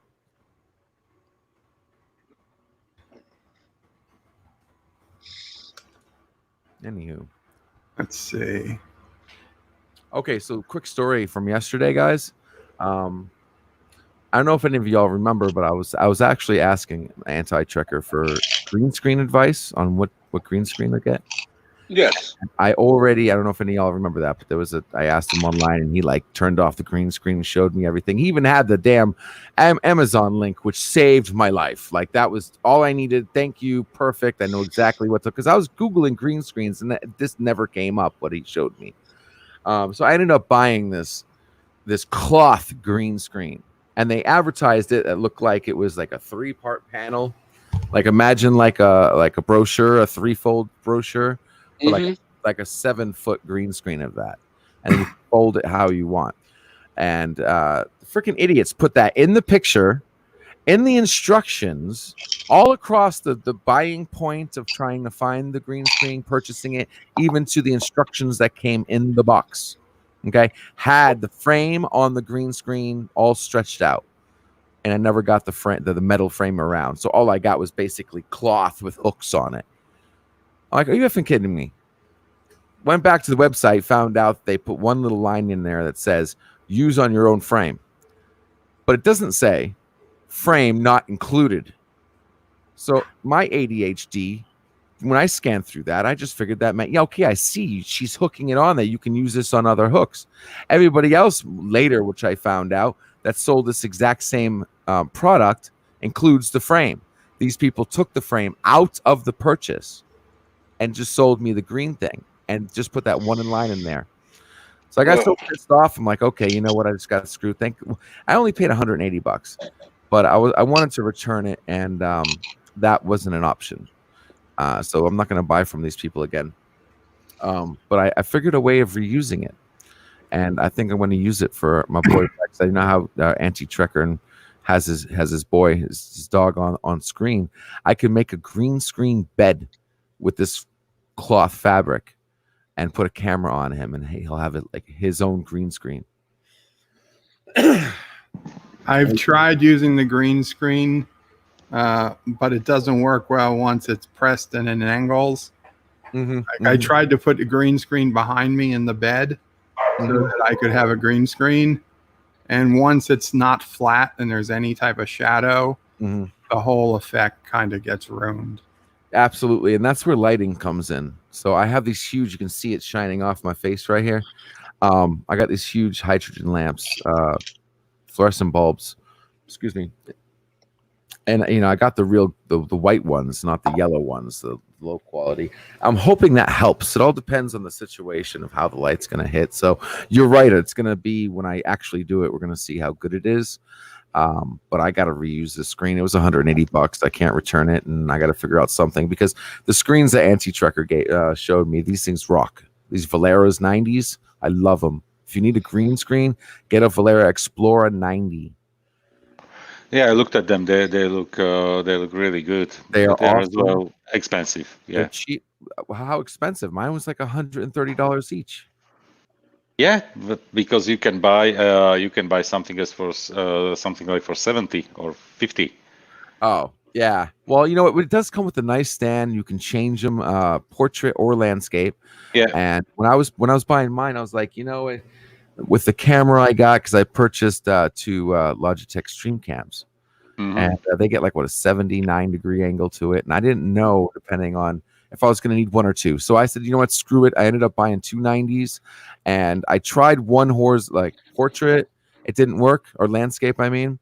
I still had gaps. So I was like, screw it. I put them both portrait next to each other, and all of a sudden I got a great coverage with two of them. I was worried about the line going down the middle, but because of my lights, I don't see it at all. What I was even thinking, since I have like a whole room basically as a home office, that I would paint just one wall completely green as an option. Just make sure you test for what I would do before you like buy a huge bucket is make sure you test like a spot on the wall with like the different type. If glossy works better or not glossy or matte or whatnot. From what I understand, matte works better as a green screen. Yes. And all the green screen cloths are basically matte, or buy or eventually buy drywall and paint that green. That works. Yeah. They even have wallpaper. Like you can just get to hang it from the ceiling so it comes down and also rolls onto the floor. Yeah. That way you can actually get like feet shots and full body shots. Yes. No, I don't think I need something like that. It's basically what I have right now. It's just like a foldable, like a oval. Yeah. Green screen. You know what I'm talking about. I thought so. Yeah. It's one side is blue, one side is green, and this is what I have. It's basically just for our team calls that I'm using it, because we are using now Teams, because everybody went crazy about not Teams. What is it called? The crazy conferencing software that everybody's using right now. Yeah. Zoom. I'm gonna keep going, guys. Have fun. Okay, I'll see you guys around. Bye. Hey, Wes, nice before having you you. go, I found out that you can only the host needs to have the premium version of Risk, so I bought it. Very good. Okay. If we do future games, we can use other maps. All right. Awesome. Sounds fun. Okay. Bye, Wes. Later, Take guys. care, Wesley. Thank you, Cinnamon and Shermore. Yes, it's Zoom program. Zoom. Yeah, Zoom. So Zoom and so that I can project there whatever background, because you can do it as well without the green screen, but it looks crappy when you are doing it. It's good when you have like a solid. Doesn't matter what kind of color, because it can take the color and put a background on it, but still the green works the best. And the Zoom even has the option. I have a green screen that you can click on. Welcome back, Mr. Mondell. Mr. Londell. Green works, but green has a more ambience. Green bounces off stuff easier than blue. Yeah. The funny thing is, I have on the sides I have gray hair. Oh, and the thing is, it's getting always a greenish tint. Are you okay? I'll give you some advice right now. Are you lighting yourself separately? No. This is something that I have to do. And you know what? I wasn't even thinking about making something professional. That's why I got just this one small cheap green screen to have something just right behind me. But the problem is, I have as well a Logitech webcam. Is the C now the series is something 9. I have the previous 530C or something. It was expensive one when I bought it. It was as well. Something like 80 euro maybe, or something like it was an expensive one. It's a good one, but it has a very wide angle, and you have and all the softwares that you can use here on YouTube and you are using here on YouTube. If you have you have the green screen behind you, and if the picture is bigger, it basically you can do the adjustments there. But on Zoom you cannot. So I have to have the green screen literally right behind my chair. Oh wow. So that the wide angle camera catches only that part. So that's why I'm thinking about getting something either because all the green screens either it's too expensive or you get only the cloth. So did you look at the drivers, the Logi capture drivers? No, didn't. I just plugged it in on my corporate notebook and I just used it as it was. I should probably look at the Logitech webpage it has a feature. I'm trying to think off the top of my head because my computer's not here yet. There's a thing for it. What's it called? It zooms in on you. Mm-hmm. Yeah. With the driver, and then when you stream, you don't link to your webcam. You link to the program. It'll show up as like a virtual webcam. As long as you select that, and you'll have the zoomed in. I can't right now. I'm on a laptop camera. Yeah. When I stream later today, guys, on my computer, I'm gonna be back on my my lovely babies right here. Yay! I got one white, one black one, and can't wait to use them. Anyway, it does have some nice features. Yeah, and your white balance too. Check your white balance as far as green showing up and finding that reflection. You need to find the right balance. I watched some tutorial videos, so I'm pretty much aware what I need to do. Just the basic plug in the camera and turn on zoom doesn't give you any options. It basically takes just the raw picture that it gets. So you need to play with it. Yeah. It'll give you that control. I mean, when I first thought about doing live streams, I got scared because you could technically use your driver to the driver has, because sometimes they have stuff even the other programs don't, that you just can't do unless you use the original driver, and then bouncing it off like the program ManyCam, back into XSplit and using multiple programs, and you could blow up your computer doing it. Yeah, it's just ridiculous how much stuff you need to do. You need to use some cool stuff because like ManyCam, the program ManyCam, you get some extra like photos and the way you can put photos on your screen and do certain effects, and those like the mask that automatically goes on your face and stuff like that. Every program does something different. Yeah, I need to look into it. Just didn't have time, and obviously now with Easter coming and starting basically today or tomorrow, right? And since nothing is happening here because everybody's has to stay at home, my wife created a catalog of chores in the meantime. Oh, like a catalog. I'm not saying a list. Oh God! Was it on graph paper? Is Excel. No, I say that for a reason, because when I was I tell people I was potty trained at gunpoint. I used to have a list growing up that was on double length graph paper. Each line item was something I had to do during the day, and I kept one, so I will prove this later. Anyway, so I can imagine. So I'm just happy she didn't put it in a database and with timer and I don't know what, Yeah. give you the Staples button, so every time you finish, that was easy, and you have to hear that. Yeah. Oh my God. I mean, and it's not only around in the house; it's around the house, in the garden, everywhere, in the yard. She wants me to clean. We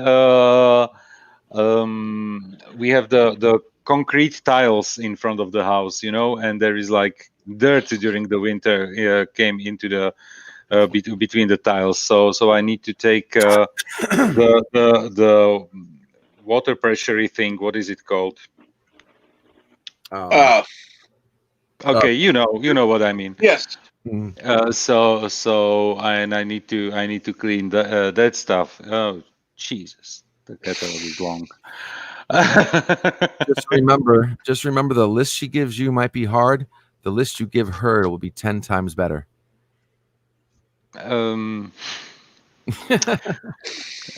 She created a list for herself as well, so it's Oh, like I'm not talking about chores. okay, no, okay, no, okay.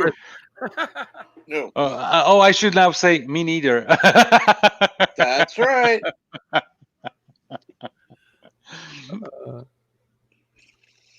Yeah, after 15 years, can I consider it chores as well? Oh, I Nah, can't wait she's till I lovely. go there. She's lovely. Oh, lovely. Yeah, I don't. I'm not going to dig in this, dig myself a grave like Matthew did in the stream yesterday, because I was watching and it was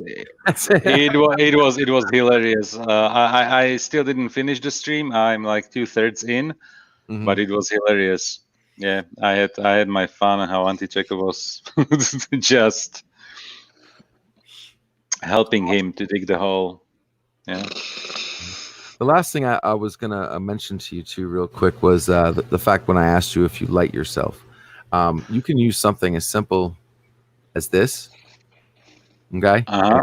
I mean, yeah, this is fluorescent. It's white light. It's cheap. I was really thinking about there are offerings like a green screen with two those soft lights where you can where you have the cloth in front of it, including stands, and it's sub 200 euros. So it's not even that horrible. I just need to ask the finance department for the budget.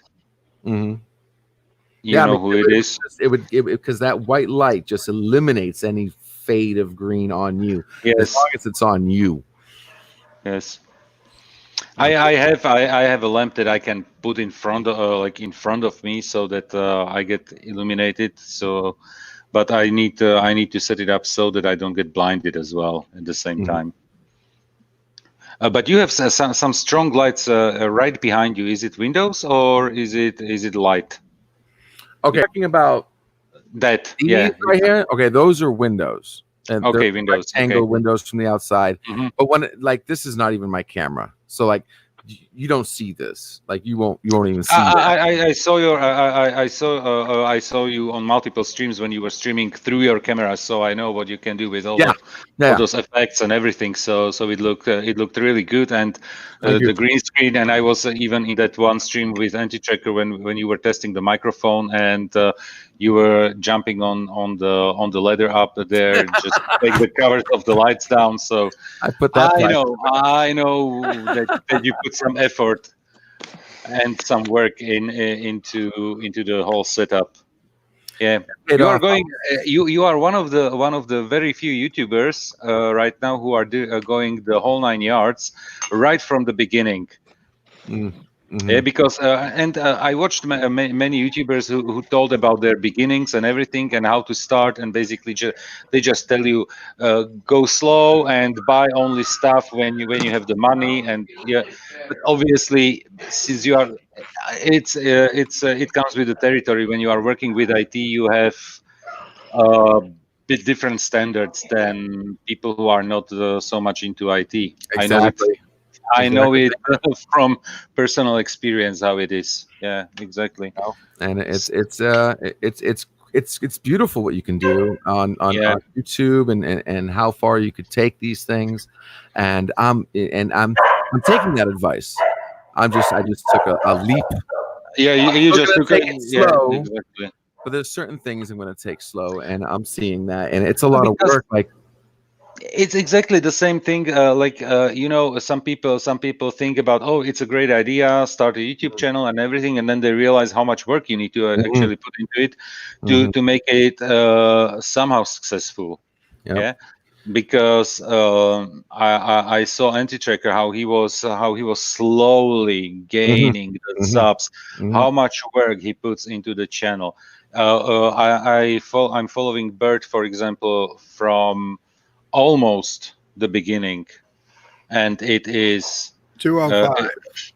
yeah, I'm subscriber 205. Exactly. Thank you. Someone else who counts subscribers. Thank you. Captain Check is 15 for me. And so Gojo, you wanted to say something? Which To Bert, you mean? Oh, I don't know. Joseph told me he was 205. I just remembered. I just remembered that I was 205, and so I told it. So I told it to Joe at a certain point, and then sometimes when I write some Dear Bob messages, I just sign it like 205. So because it's anonymous, you know.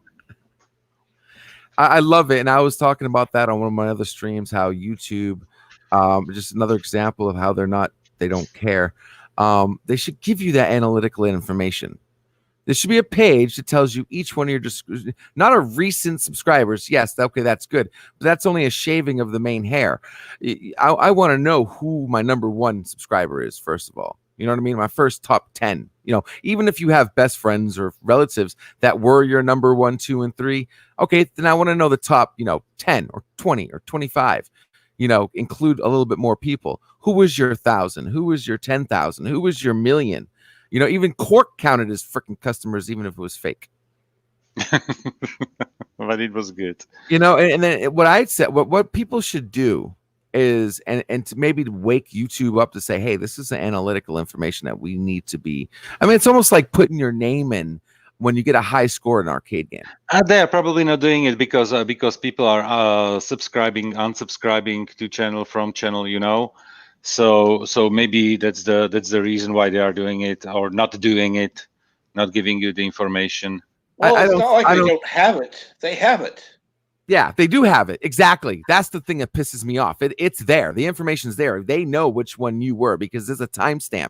And if you took everybody's timestamp when you subscribed, you get order of your subscription people. Yeah, you could do it manually, something, and they can give you the statistics basically with a click of a button. Yeah. Yeah. So what I had to do with the Captain Trek is I had to pull up my recent, take my current number of subscribers and go 35, 34, 33, 32. And I got to 15. That's how I knew he was 15.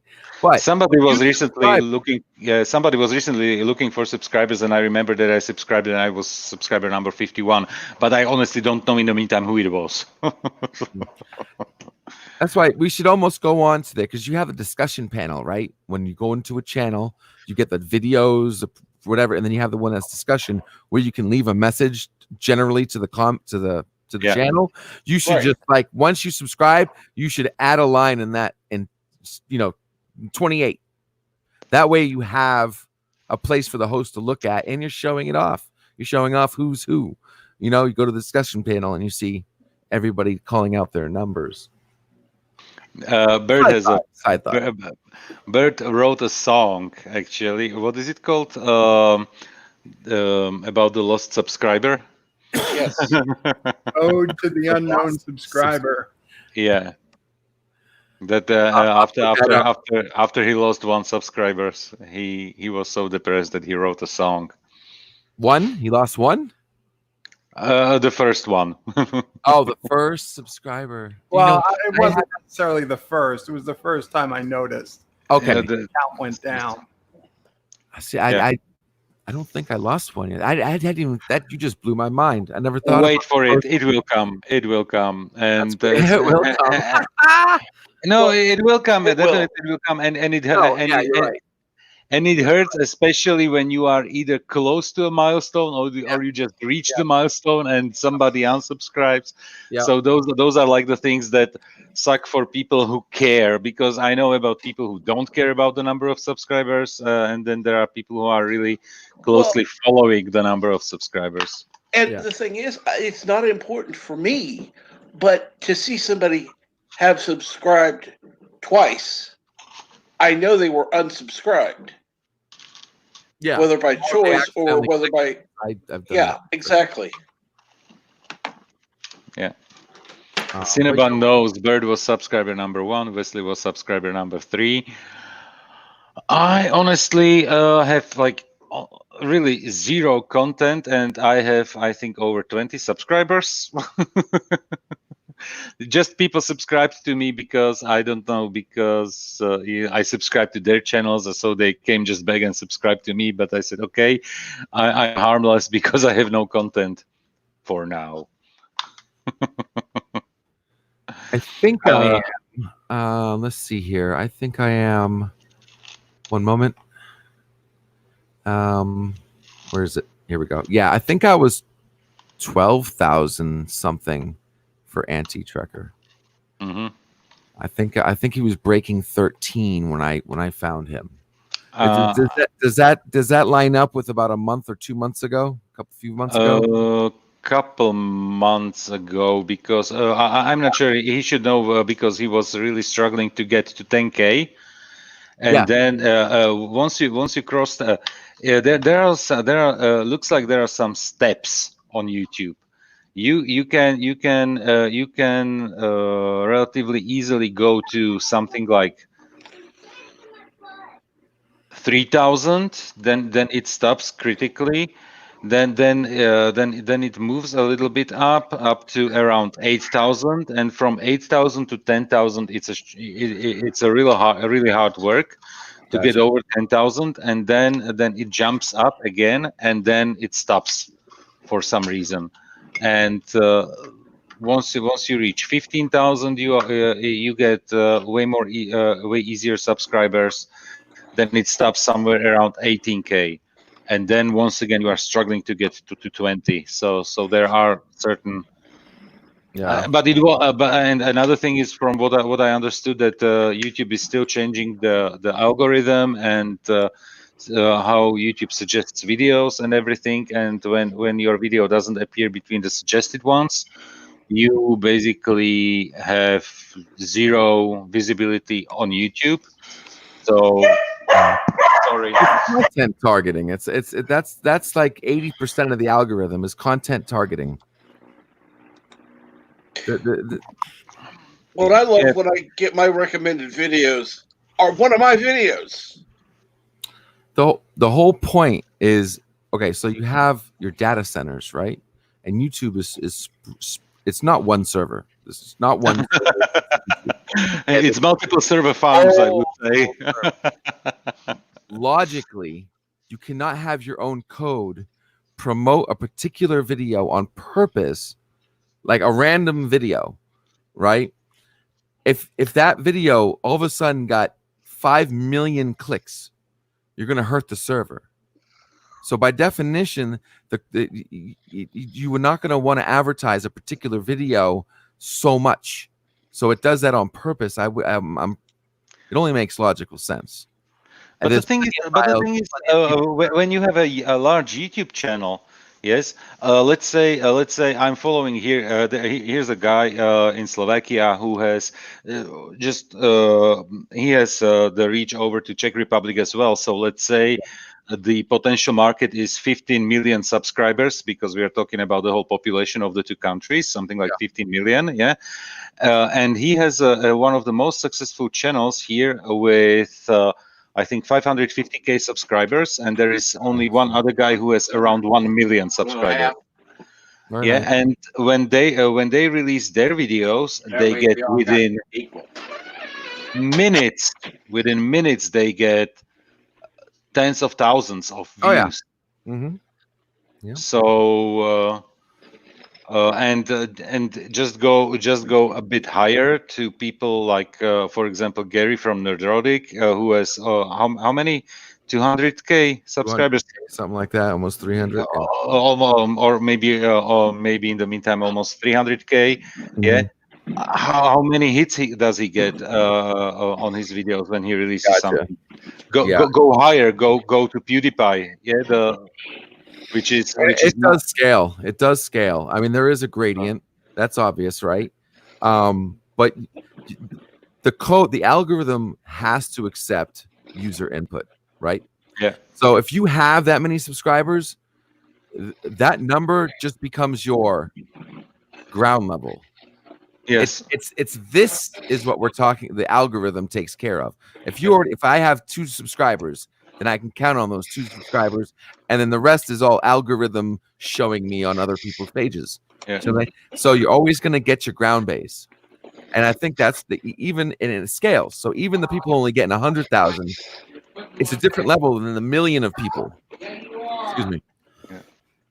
But I still think they need to tighten it up you know, obviously we're not the only people talking about Star Trek or doing this or doing this.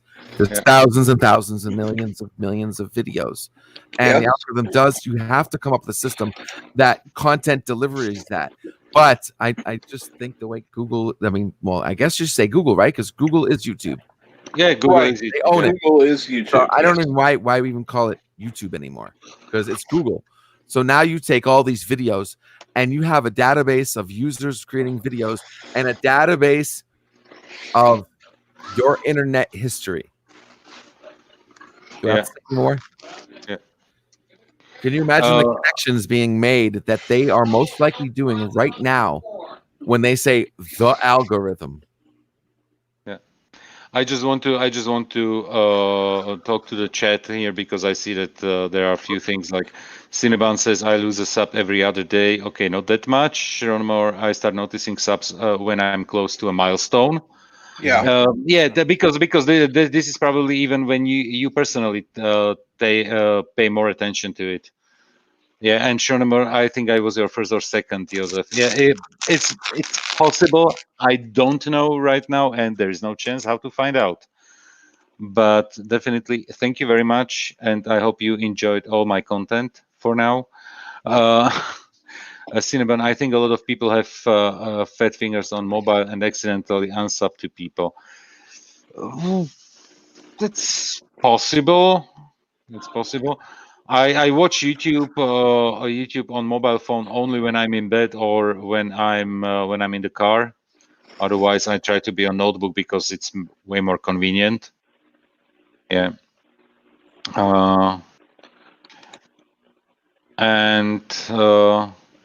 what is that website, Thomas?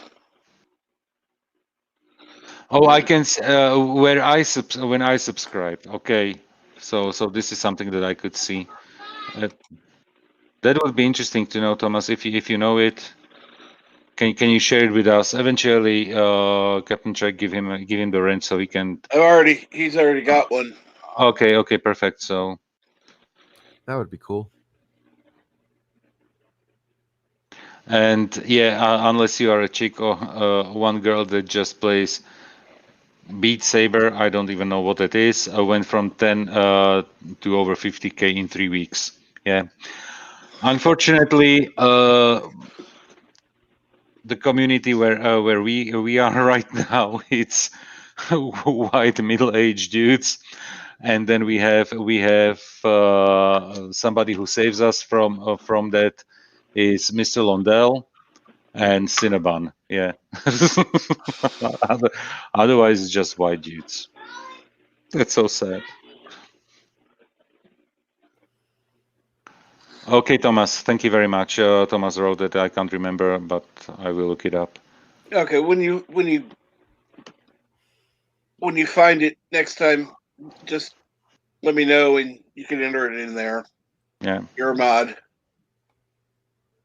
That would be interesting. That would be interesting to know for me, even when I subscribe to whatever channels that I'm following. Because it's funny. I have seen. There was a time I was going in at least once a week, and I was checking on what I was subscribed to, and there were sites I was being unsubscribed to at least twice a week. Anti-Trekker was one of them. So I couldn't tell you. I couldn't tell you which subscriber number I was anyhow, because it'd be like which time. You know, I'm waiting. I am waiting for the. Actually, wait. No, I could have sworn I double checked, but I don't think Anti-Trekker subscribed to me. I think I'm waiting on that one. I'll be like, yeah, mission accomplished. Yeah, big time subscriber, somebody who is sub 15K. You got to earn some people's subscriptions, man. You know, that's the way it is. That's law, though. Like that's not even. That's the way it should be. You shouldn't just be subscribing blindly to stuff. I mean, you can do whatever you want, right? But put some logic to it. Even if you do subscribe to, I understand you think something's good and then you give it a watch, and if you end up like never watching them again, unsubscribe. Stop. Unsubscribe. You know what? There are certain channels where I'm subscribed because I'm interested in that content, but not necessarily on daily basis. Yeah. So what I do, I turn on either the bell notification off or choose the middle one, so that I get notified from time to time, so that I don't forget. Yeah. Yeah. I have some music channels from independent people who are doing their music independently or doing some cover music or something like this. The bell is off. Because when I want to listen to some music, I just scroll through my subscription list, and I just click on that channel and go, because now I want to listen to somebody who plays guitar. Now I want to listen to somebody who plays piano. Yeah. Do you ever get notifications with the middle one? Because I don't think I ever have. No, you have to do the top one. I believe. Thomas put in there he subbed to me November 24th, 2018, which I think was the day of my first bed life rant against my hospital bed stream. Enter the URL of your channel. Okay, I can do that. When I just go your channel. Okay. And let's find. Oh shit. No.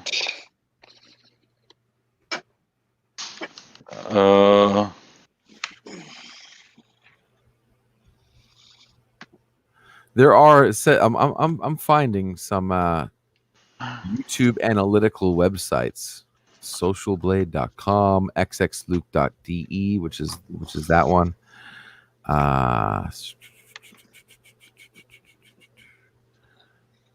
List of most subscribes. No, I don't trust that one. Counter people. Yeah, I would agree then. Let me check this one out.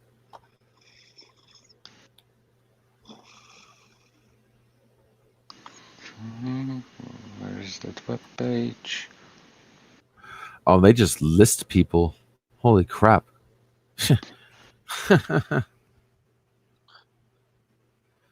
They got mine going back to 2008. Yep, they got me. More information people are making money off of that my hard work. Thank you. I don't deserve a dime of that. Yeah. I'm telling you, this should piss everybody off. God, this is horrible. It's freaking horrible. When the internet was brand new, people didn't actually realize what information theft meant. We still don't. No. Like, this is scary. This is the kind of stuff that when the internet was new, we knew was possible, and everybody was like, "Oh, I'm not going to bank on the internet because of this crap." That still exists. Nothing has changed, no matter how much security you use. Okay, this is when I subscribe to somebody. Okay. Yeah, that's what I'm seeing here. 30 days, and it breaks it down. User summary.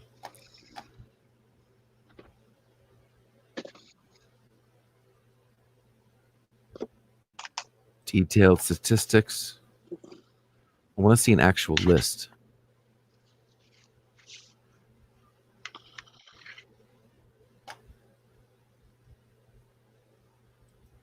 I got a live subscriber count here. I subscribed to Anti-Tracker on July 14th, 2019.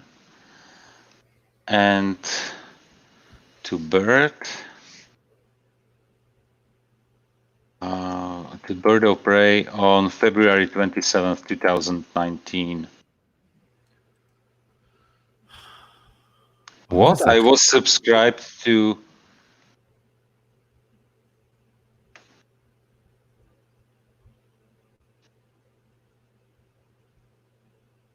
I subscribed to Bird earlier than to Anti-Tracker.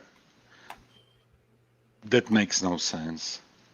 No, that makes no sense because I came across Bird's channel on Anti-Tracker. I didn't know about Bird at the time. Then you must have been unsubscribed at one point.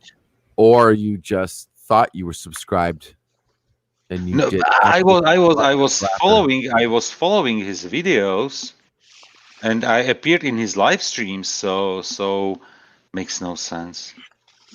Wait, who it makes no sense?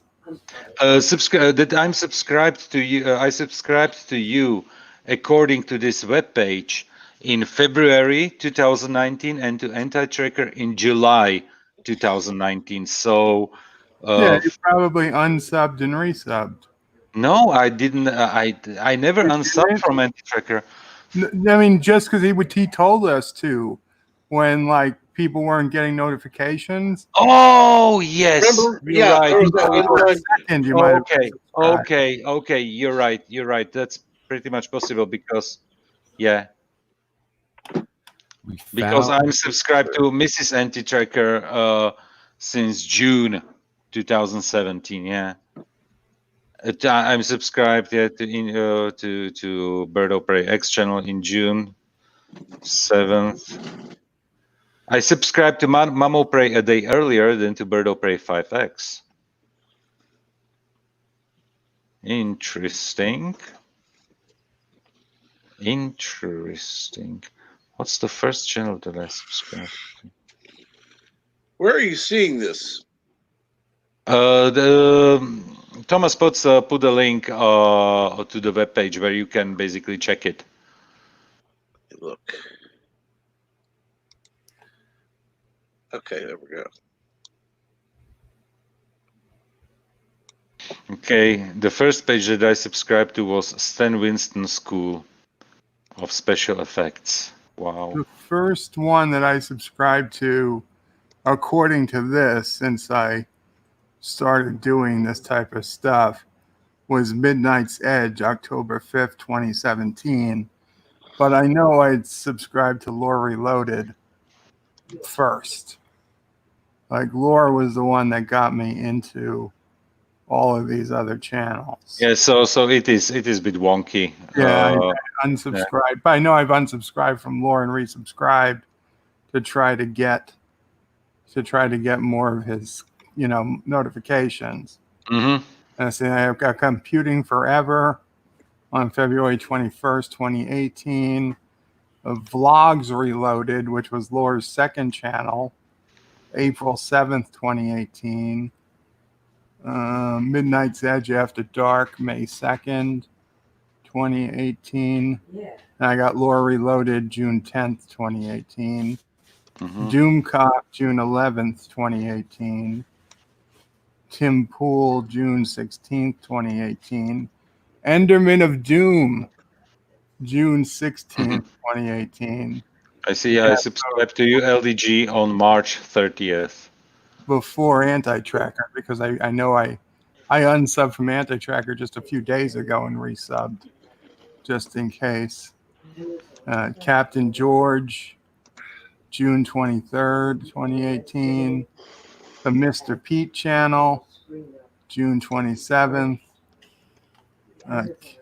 Waspinator, July 8th. And let's see, Mecca, August 14th, 2018. There's a ton. There's a bunch, but yeah.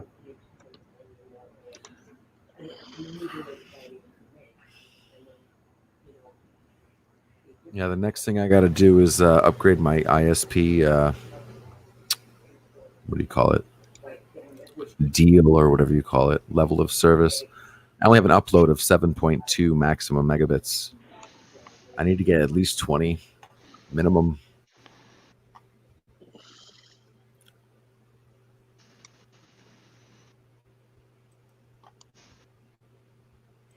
Bird of Prey, what's your upload speed over there? My speed? Yep, upload speed. 75 up and down on the Verizon FiOS. 75 megabits. Yeah. Wow, up and down. That's sweet. I wish I would have started. I wish I would have started my my channel back where I was before here. I had gigabit up and down. Well, I went to Unbelievable. FiOS because the cable system, even though they claim they'll give higher speed for cheaper, it's totally sucks compared to FiOS.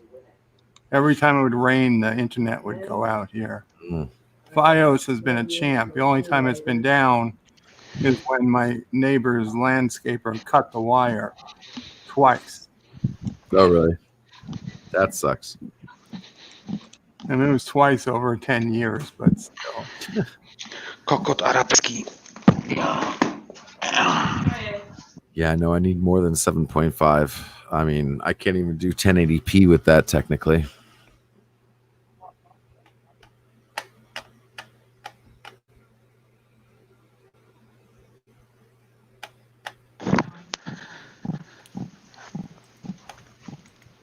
I remember I used to have 5. And God, they're killing me. I was so happy with 5. I was like, 5? I never need more than 5 megabits. Good. Oh my Lord. Oh my God. I'd be out of business. Well, back in when I started working in 2000 for the company I worked for, I think we had 80 people sharing a 1 megabit connection. Oh, I mean, at the time, there really, YouTube really wasn't a thing. So video wasn't really a big deal. It was enough for email and AIM, instant messaging. It wasn't really a hell of a lot of stuff. It was still images. yeah. I mean, I remember the day when the technology of resuming a download was like brand new experimental stuff. Like if you even want to download a program, it would take days, if not weeks, to download. Guys, I'm sorry. I need to drop off. Oh, I need to. no problem. I need to go to. And I will leave the stream in the background. But some work emergency came in. It's 8 in the evening on the last day of last working day of the week. So of course there's an emergency. Of course. Okay. So Get those computers shipped. Yeah. Take care. yeah, take care. Thank you. Take care. I might be back. I don't know how the stream goes and how this crap goes on. Yeah. Okay. Bye. You said Bye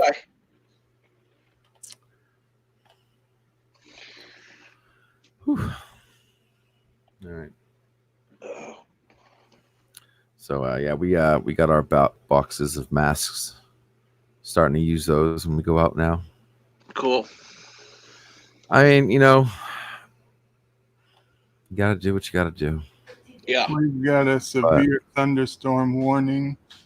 So if I get knocked off in the next 15 minutes, you know why. Yeah. Do you have a UPS to your computer, sir?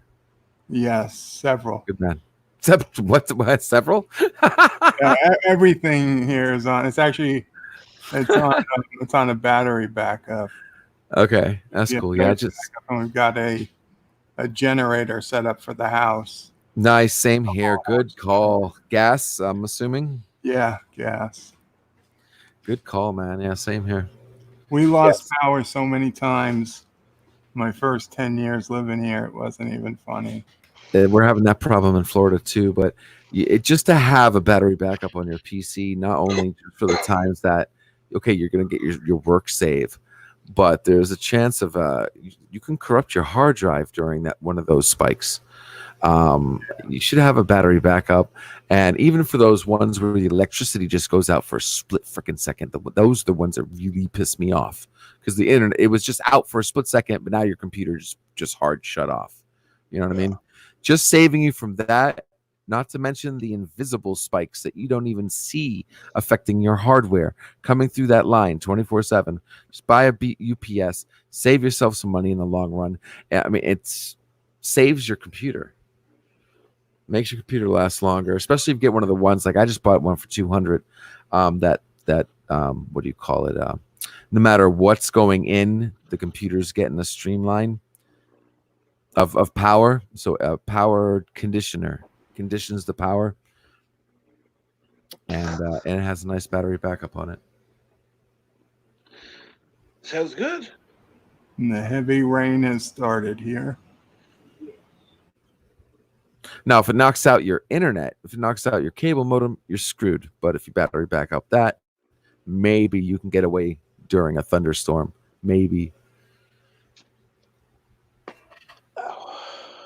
But when I had fiber optic, we had I was in Florida for that last hurricane. I don't know if you guys remember. A couple of years back, we had a scary one. The one that was about to hit Miami, or the one that actually hit? Or one that, yeah, the one that actually hit. That like even Orlando here was affected.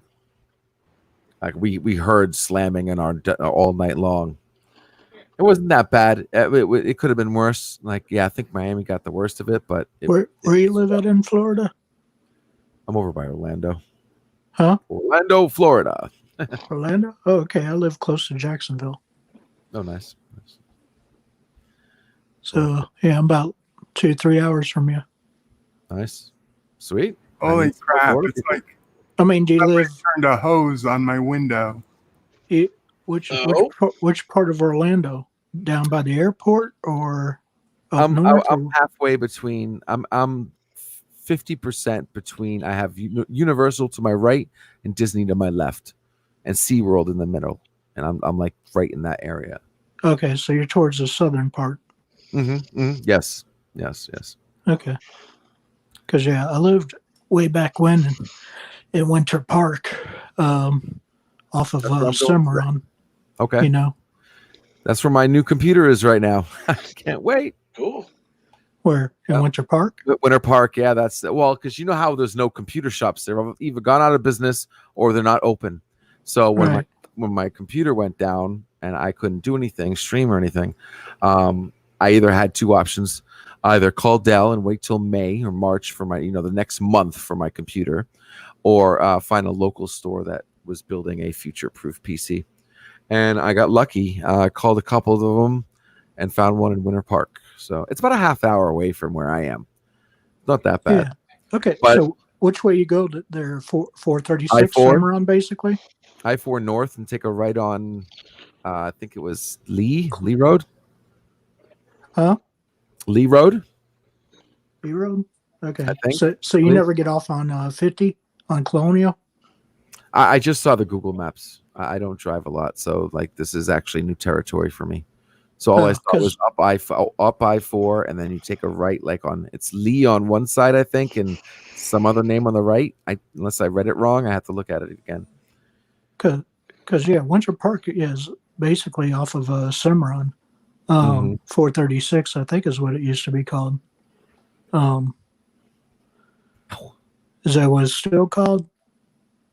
I don't know. I'm going to look it up right now. Okay. But at 50, which is Colonial, East Colonial, comes right off of I-4 as well. And that's the way I used to basically get to the highways. I would go down South Cimarron and then just take Colonial to I-4. And then just, I mean, at least and then if you go north on Cimarron, you can go it kind of wraps around all the way to Altamont Springs, basically, and you can catch I-4 up there too, obviously. Or if you take Cimarron all the way south, it connects right up to the airport, I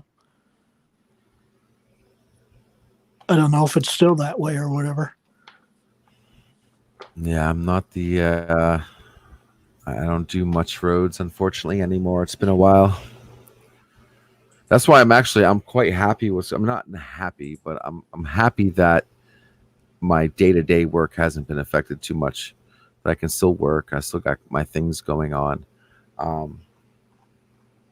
Doing remote computer services. So that was all right. So it's on Denny's. No, what the hell is this road? US 17. Okay, 17 is US 17 that's, or it goes to Longwood and stuff like that, basically. If I zoom out, it says It's south of Eatonville, south of Maitland, west. Okay, so when I I said know where Winter Park, I Maitland's guess at it's too, yeah, and Longwood. They're both around the same area, kind of. slightly west of where it actually says Winter Park. But it's right off the I-4 exit, basically. It's like looks like it's 2 miles off that I-4 exit. Okay. So that's where I gotta go. Hopefully I'm pretty sure there's gonna be no traffic, and I'm gonna try not to get a ticket. Definitely on the way back though, because I'm not gonna race. Okay, so you probably get off at what exit does it say you get off at Lee Road? You said It basically says here. I'm looking. Where's the number? They don't make this exactly easy. No, of course not. Because I mean, I'm not seeing a number for an exit. It's not highlighting. Or what's the road name you said again? It says US 17 truck, US 92 truck, and then it has a circle. It says 423, like an oval around it. I'm not seeing an actual name of a road. Yeah, I'm trying to find it. Where are you getting off at? It does cross. Okay, here we go. So it is Lee Road. Okay, so when Lee Road crosses I-4. Oh yeah, I see 17 now. Yeah. Never mind. I see it. It's Orlando Avenue is what it's called. Yep. Yeah. Yeah, Orlando. It crosses Orlando Ave. Yes, sir. Yeah. So I'm going to check out these people. And sorry, what? So you don't go up to Castleberry, then, right? It's not that far, right? No, I don't think so. That's up in Maitland, isn't? I believe. It's past Maitland. Castle. Oh yes, Castleberry now. Yeah. Yeah, that's over by the other place I was going to go to, the computer warehouse, and they just didn't have all the parts, and the guy just didn't know what he was talking about. So I was like, no, thank you. Thank God I found these people that are half the distance closer to me. Thank God.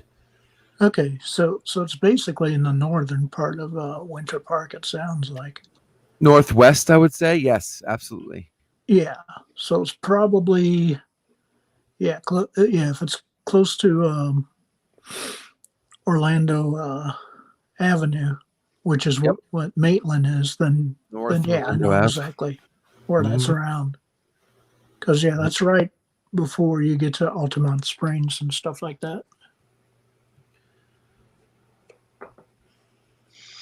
Yeah, I'm gonna check them out and see what their store is about. But the guy who I talked to was very knowledgeable. He didn't say anything I didn't like.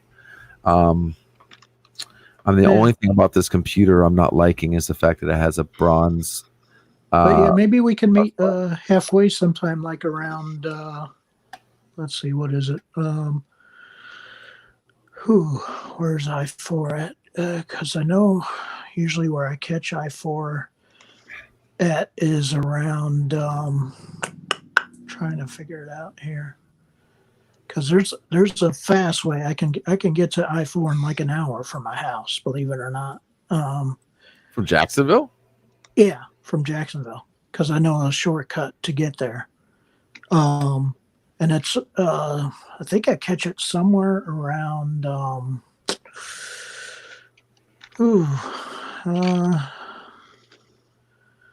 no.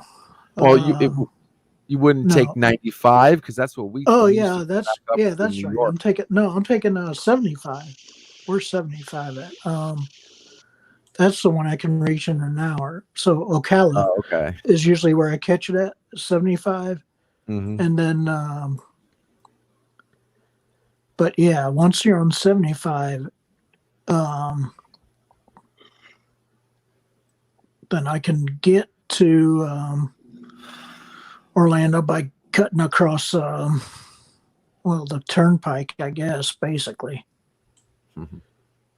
But yeah, I could always just go straight down 17 as well, and just come that way into 17 might be more direct depending on the speed limits. Yeah, it depends on where it's at.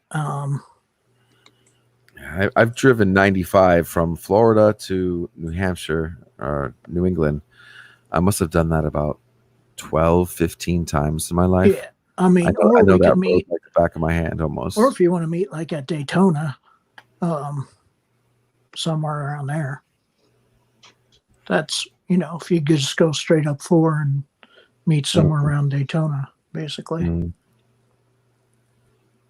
Yeah, that's cool. I definitely need some more Florida subscribers. I was thinking about that too, because I want to see if I can. Because I can get to Daytona in basically a little bit over an hour.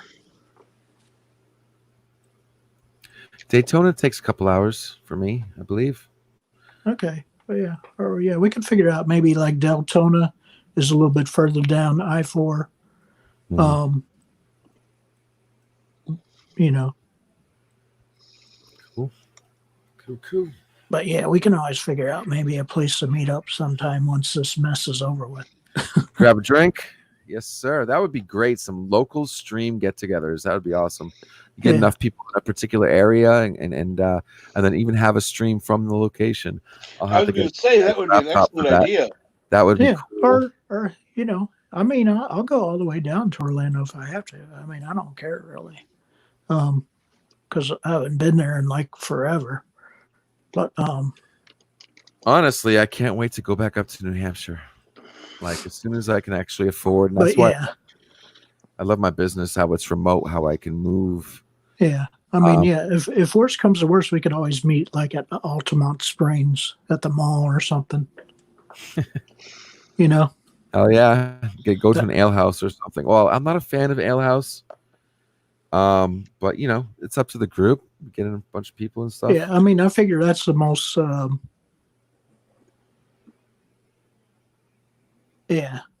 easiest maybe area to meet at Altamont Springs, maybe.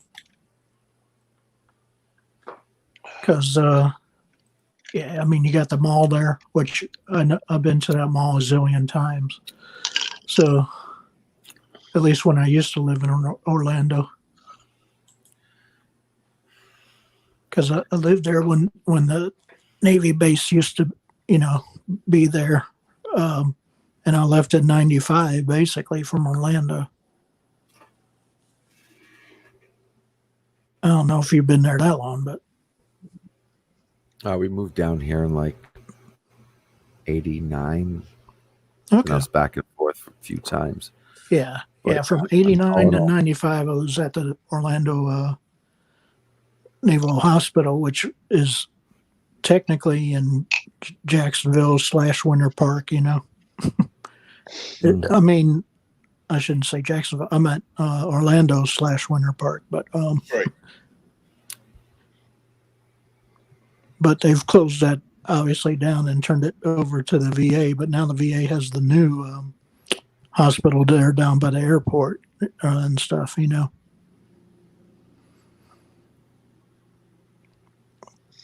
But yeah, I mean, I could always meet you there too.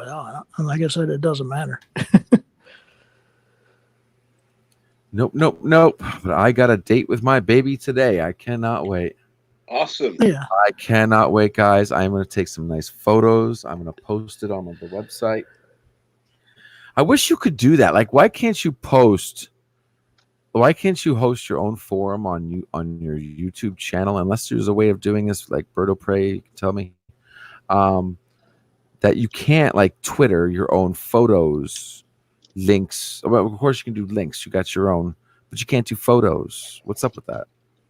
Well, I mean, you can share photos, obviously, on StreamYard or even through XSplit or whatever, obviously. Well, but somewhere for everyone to see. Like not. Well, okay, I got you. Yeah, well, then you basically got to post it to what is image site, Pinterest or whatever the hell it's called. I typed it into the chat, but at 10K subscribers, I know it's ridiculous, but at 10,000 subscribers, you get a community tab. Oh, really? Photos, polls, and text posts. Awesome. Oh, thank you. I have it because I was grandfathered in, because back in the day they gave it older, so you could check if you have a community tab in your channel. Yeah. New channels, I believe, get it at 10,000 subs. Right. Right. I would understand that. But or maybe no, it's even 1,000. I'm not sure. I know I get the super chat capability at 1,000, but it's like what, 1,000 subs and like Yeah, well, that's all 4,000 hours. 1,000 subs, 4,000 hours watched.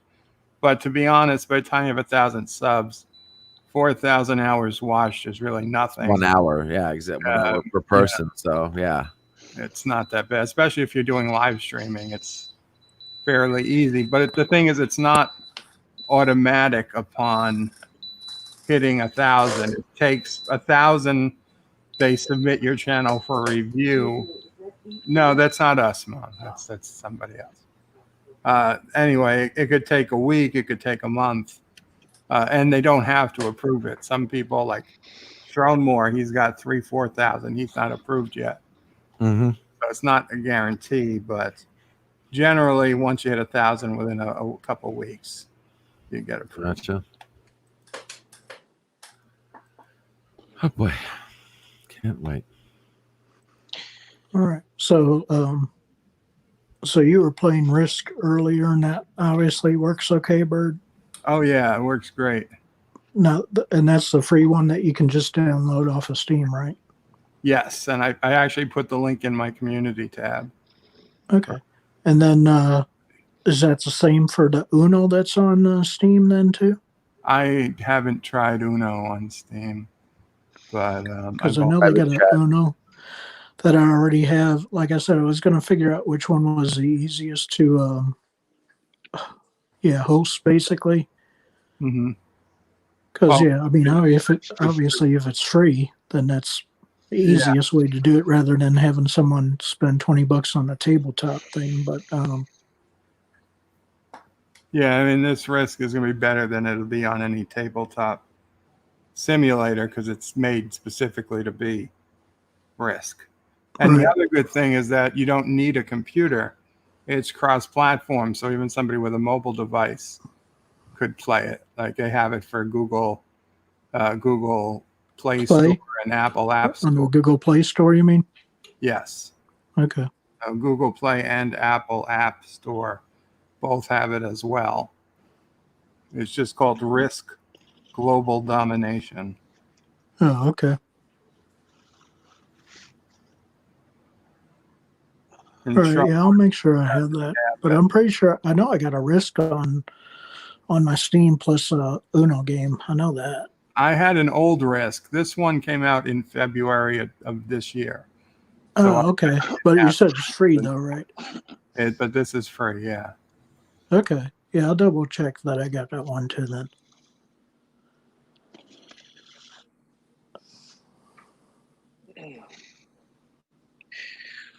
Well, what are you going to be on today, Bird? It's not 100% sure I will go on today. If I do, it'll be like closer to 5 o'clock. Is Mama Pray not going to do the Thursday thing anymore? What? I don't think she's going to do it today. Oh, no. I figured that was only while for COD. Yeah, no, it doesn't look like she'll do it today. We'll have to figure out a better time for Mama Pray. Thursdays doesn't look like it'll be it. Okay. Well, we can figure out a better day for her. That's, that's her decision when she wants to do it. But I know several people who are actually looking forward to hearing her more. I know, and she is looking forward to speaking more. It's just, her getting time that she doesn't feel that she can be pulled away from it, and that she has an hour or so to dedicate. Right. So, but, nobody blames her. Nobody thinks anything wrong. We just want to hear from her because, well, we love Mama Pray. Thank you.